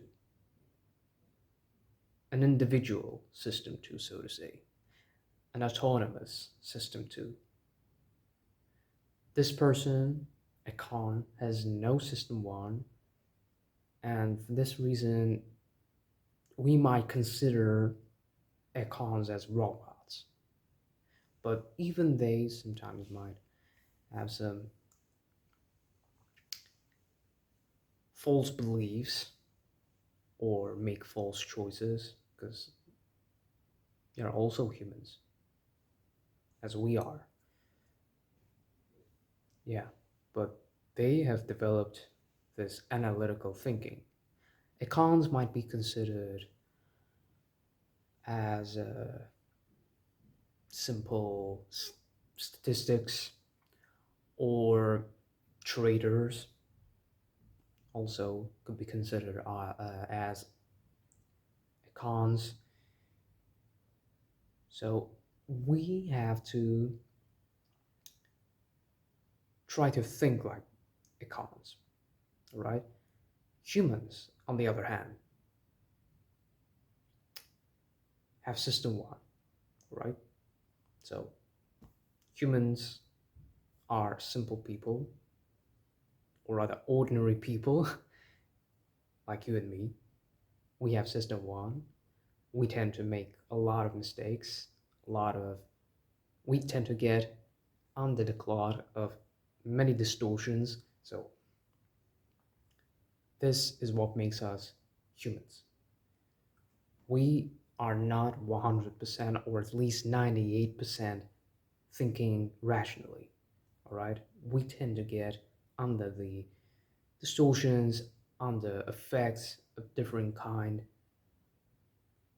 So in order to think like econs,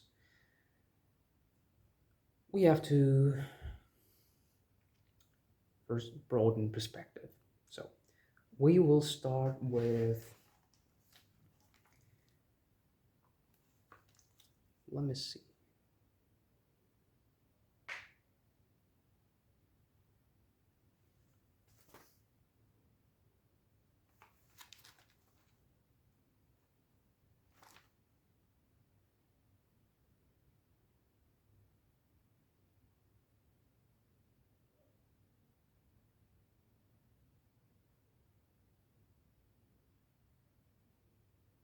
let's start with perspective theory itself.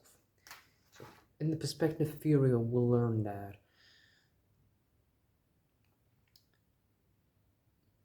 fear has a prevailing influence on us. It has prevailing impact on us, on our choices, on our decisions. So, why? Why exactly? How do you think? Why does fear seem to us a lot more vivid than tranquility, happiness, and other things? Well, the answer might not be that obvious, but we have this section in our brain called amygdala. Probably most people who watch Andrew Huberman would exactly know what I'm talking about, of which part of the brain, which has almond form, basically. And for this reason, that we have a whole section in our brain which identifies things that might be dangerous, that might hurt us, and so on and so forth. If we had section of brain which activated happiness, right now we would have been a lot more satisfied with our lives. The whole population of Earth would have been completely different. But unfortunately, we don't have this part of the brain called happy amygdala, I don't know. And for this reason, we tend to overestimate some of the risks, and we tend to make unfavorable choices. So, the perspective theory gives us two ways of thinking, basically, with the use of frames. All right? So, out of the fear which occurs in us, fear creates endowment effect. So, if we have, for instance, a book, Daniel Kahneman's book, I don't know why I chose this one, but let's say we have the physical version of that book, and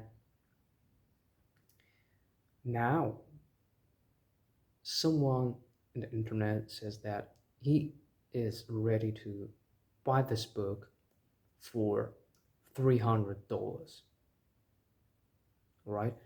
And you bought it for about, I don't know, maybe $9 or $12, somewhere around 12 to $30, I think. Never saw the real numbers, so let's say it is between 12 and $30, right? Or 9 and 30. Yeah, but the thing is that even thought the price is high, $300. Wow.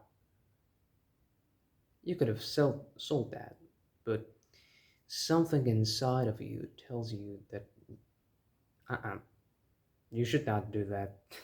You shouldn't do that. And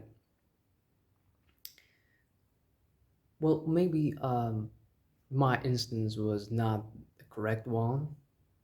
So if we bought, let's say, for $15, and a person says that he's ready to buy it for $30, at this point, we will not agree. Why? Because there is endowment effect. we feel that we got something really, really important for us. It is unique. And for this reason, we have fear of losing it. All right? So when we bought this book, so we just exchanged with the money to the other person, all right? Basically, cashier of the bookstore, and we got the equivalent of that number, of that price, basically. So yeah, we got the thing we wanted. We got the equivalent of that money. So for this reason, we are not left in minus, so to say. We are still the same, even thought we had to make some costs. We had to lose some amount of money. It does not bother us, all right? It does not bother us. And why exactly? Because we got the equivalent of that money. So now we are satisfied. But then we see that person in the internet who tells that he's ready to give us a lot more. We already got the equivalent of the money we gave to the cashier in the bookstore. So now we have this fear that all of that was for nothing. All money that had gone to the cashier was basically with no purpose. And we are going to be left without this book, without the equivalent of the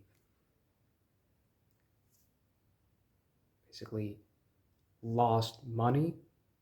And for this reason, we fear that this money, which has gone to the cashier,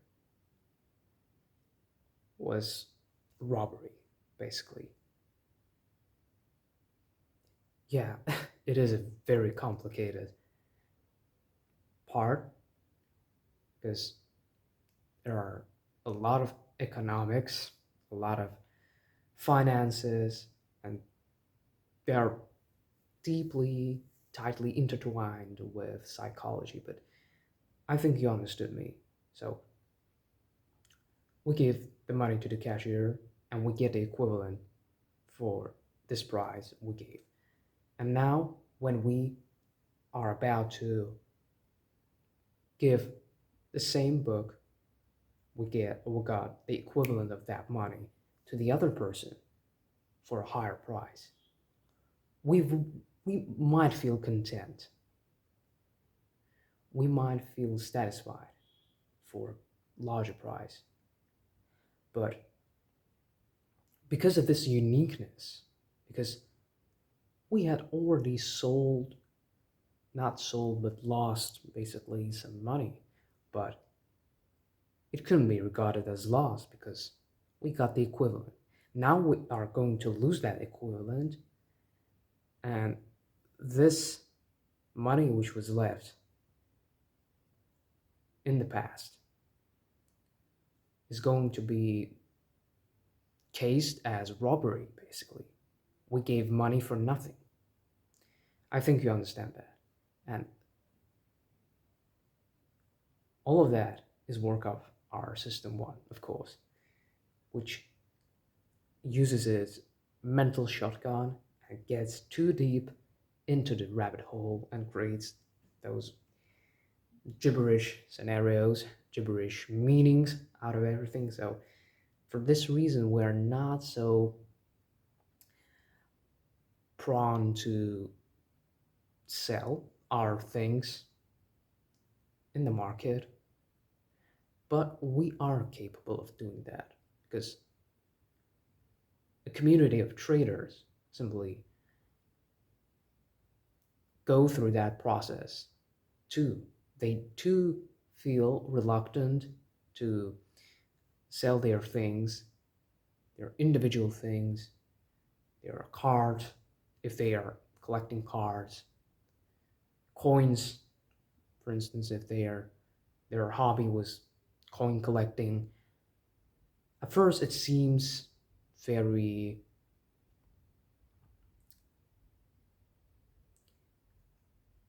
very yearning to give all of your personal items to someone else. Yeah. As the rehearsal goes, the traders feel nothing when they are trading. So, because they learn to broaden the frames. All right. So, we had already spoke about outside view. All right.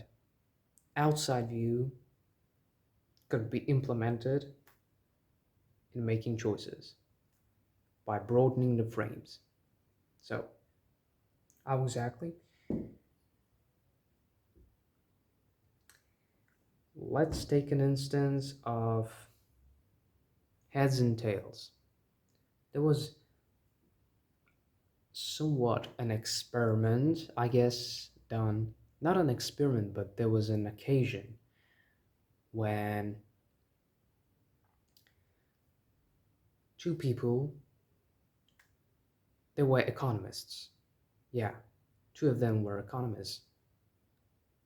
I don't remember their names, so sorry for that. But they were economists. So one of them told the other that want to play heads and tails. The chances are that you're either going to lose 200 or you're going to win 100. So 50-50 chances that he either is going to lose 200 dollars, let's say, and 50% chance that he is going to lose $100. Yeah, this person might have rejected, but what he said was something a bit different and which really makes sense. So we humans,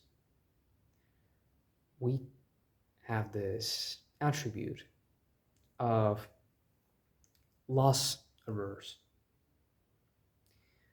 This loss averse is shown in the example of endowment effect. When we are losing our book, for instance, when we lose our book, we have this fear of loss. For this reason, creates a loss averse. So there's also a whole table which shows how different percentages, high percentage and low percentage, affect our loss averse. So we won't discuss them because it will be too deep, I guess. Yeah, and you might look them by yourself as well, but I don't think that this is something that really matters. Just think of loss averse just as fear of losing. Yeah, and for this reason, the other economist, he also knew that there'll be a fear of loss.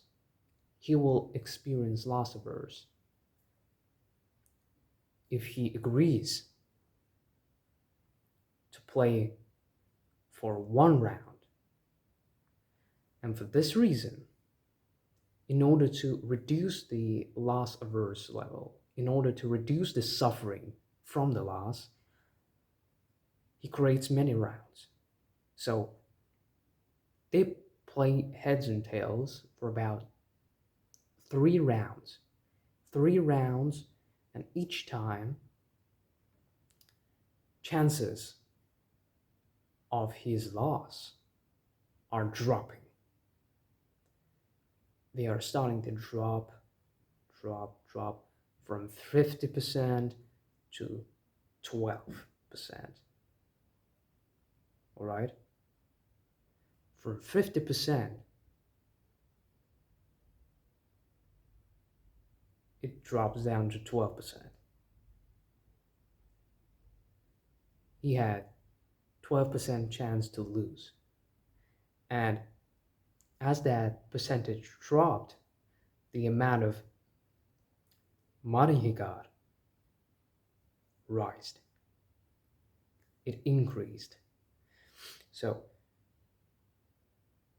we might use that in another scenario. So this was risk politics, basically, from an instance from risk politics.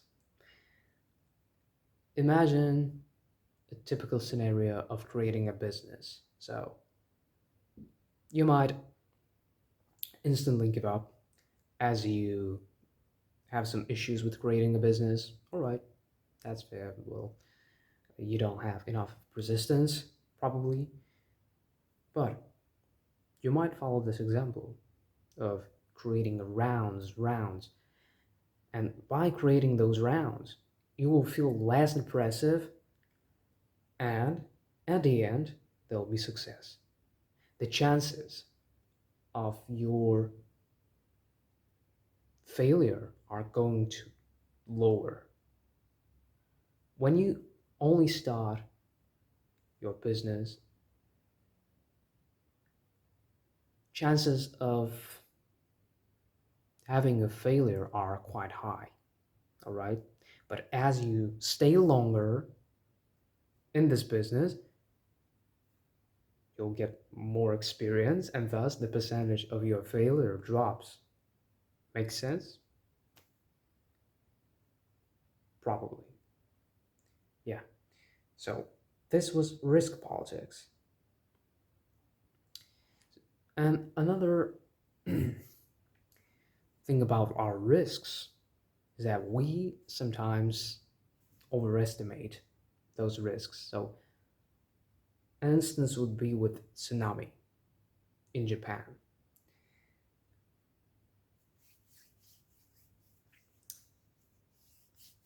You think right now that tsunami in Japan is something frequent, right?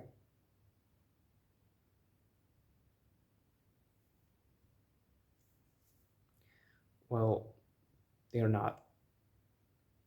They're not. Absolutely not frequent thing in Japan. But this image of Japan being the hot spot for earthquakes and tsunamis, this stereotype, which was created in our System 1, or rather by our System 1, makes us to overestimate the percentage, the frequency of tsunamis in Japan.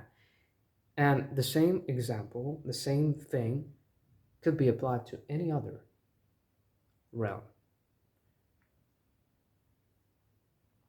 Let's take the realm of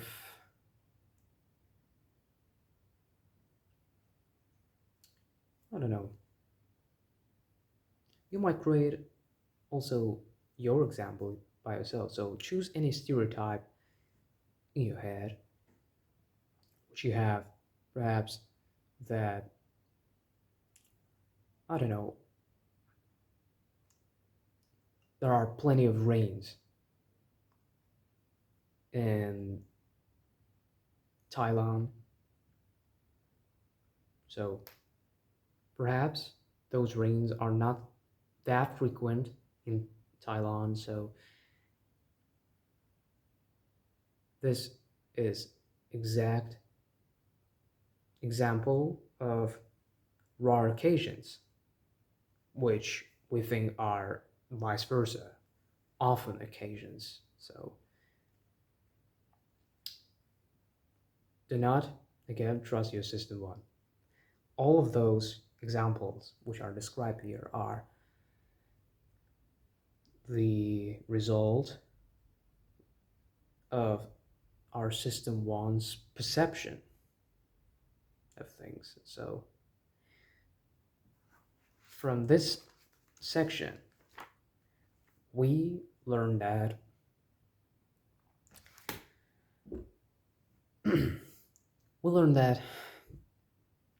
you have to broaden up frames always. Always broaden up frames. Even there was a chapter about keeping scores. So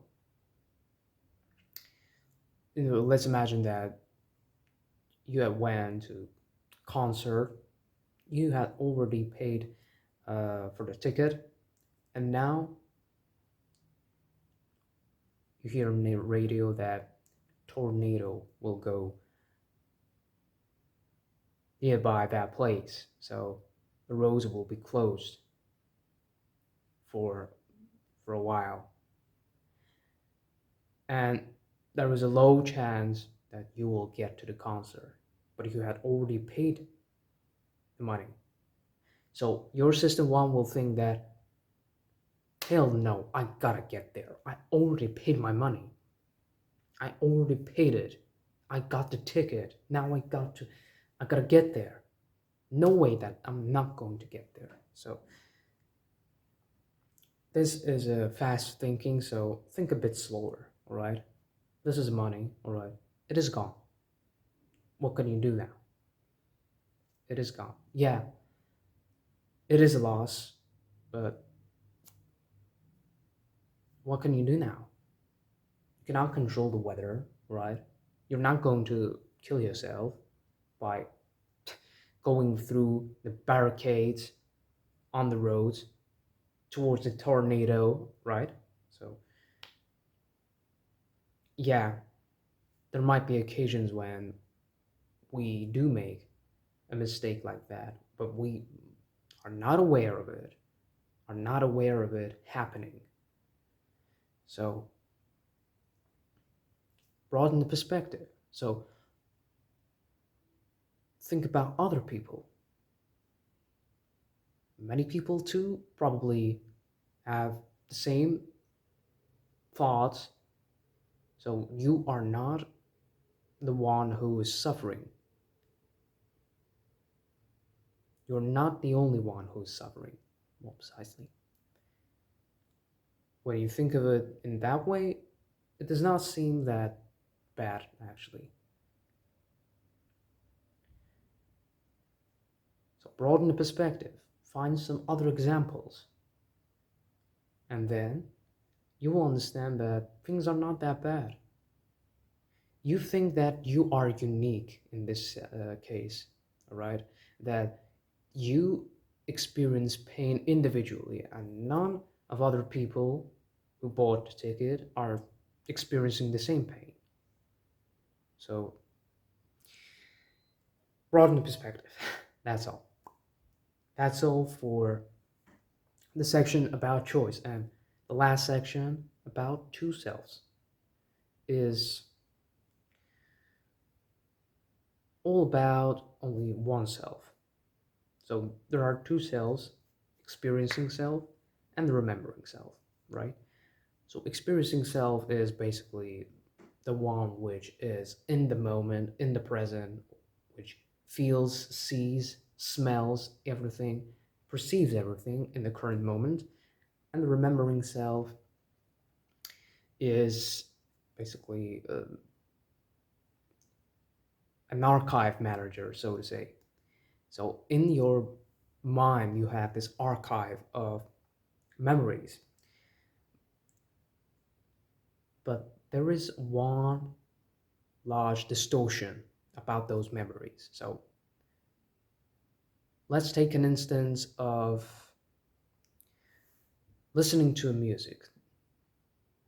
So you turn on a great tune, a jazz of 70s, and you're just enjoying it, chilling out, watching evening city, so to say. And all of a sudden there's a cracking noise at the end.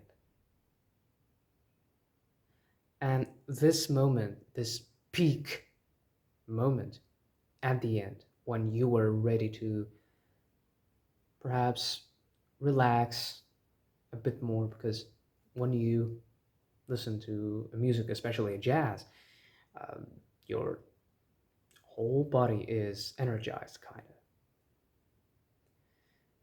And then there's a sudden screech which creates a mess, basically, in your body in the moment when you were listening to it. And this last moment, it was determining moment, because now you think of that session as the worst that was that had ever happened to you. All right, so the whole process was great, but only for this reason, that it had screeched at the end, had made everything seem as a bad experience. But overall, you had been feeling great. You had a great time. Your experiencing self basically felt great, felt joy at this moment. But mostly we forgot about the experiencing self at all. Mostly the remembering self is proactive in this case. So you probably heard ever about gratitude practice, right? So why we express gratitude? Our remembering self remembers things in the wrong way, so to say. It does not remember things in their detailed way, so to say, in a detailed manner, because in the details there might be some happy moments, but the memory itself is a negative memory. It's a sad memory of the past. You know that? And for this reason, if you do not express appreciation for something, you will get probably doomed by those memories. Remembering self tends to remember only the peaks, so to say. The peaks happen at the end of the process. Peaks of happiness, peaks of anger, peaks of sadness, peaks of any emotion are archived by the remembering self. And this reason, we just tend to forget totally how great our summer holidays were. We just remember a few moments when we, you know, were swimming in a sea, when we were eating ice creams, when we were suffering from the excruciating hotness, so to say. These peak moments are just like small samples. Remember? Small samples. And even in this case, we have to use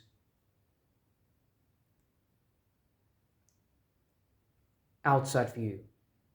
So we both increase the sample and increase the perspective in this case. And in most cases, you will see that we have to broaden perspective in order to create the best decisions. This is what the book is about. System 2 is about analytics, right? It is about analytical thinking, but the remembering self, it is somewhat a part of System 1 because it created an archives and opinions based on the feelings you have experienced, a peak emotions, a peak feelings you have experienced, but they are false generally. Those opinions are false because they are based on the emotion, on one peak emotion, which had happened throughout the process once in a while, right? But the whole process might have been completely different. If your opinion about the process is negative, if you have negative attitude about the party you had with your friends just because someone poured the drink on you at some point, you forget about the joy you felt when you had fun with your friends.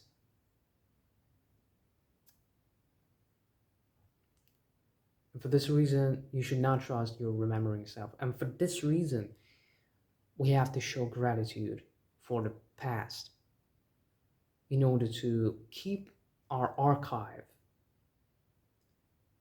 full of positive memories, which do not, you know, create an attitude about our life as a shithole.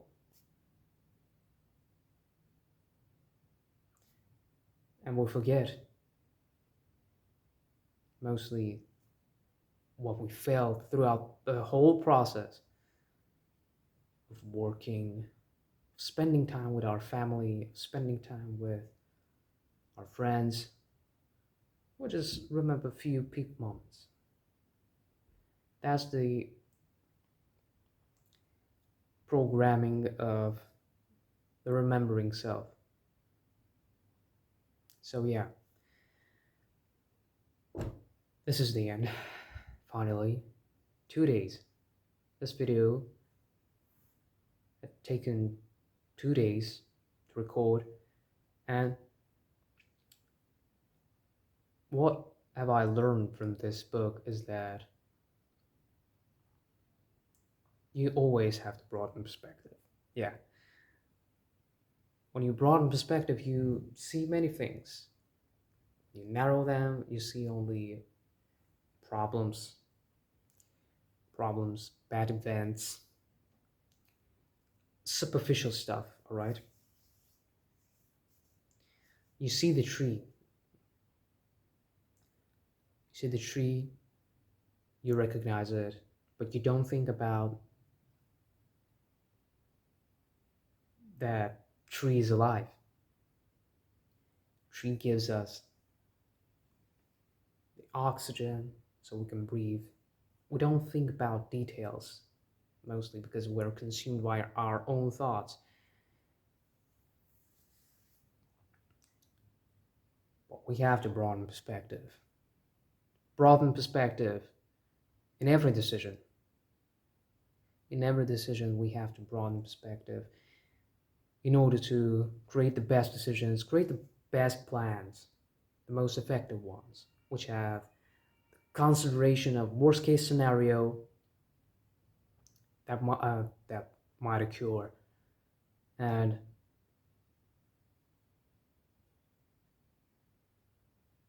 this way achieve our goals.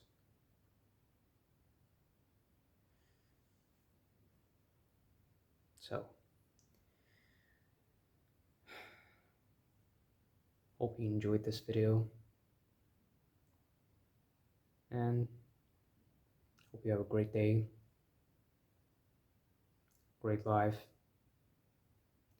always show gratitude, broaden perspective, use larger frames, wider frames when you make decisions, when you plan, and live to your best.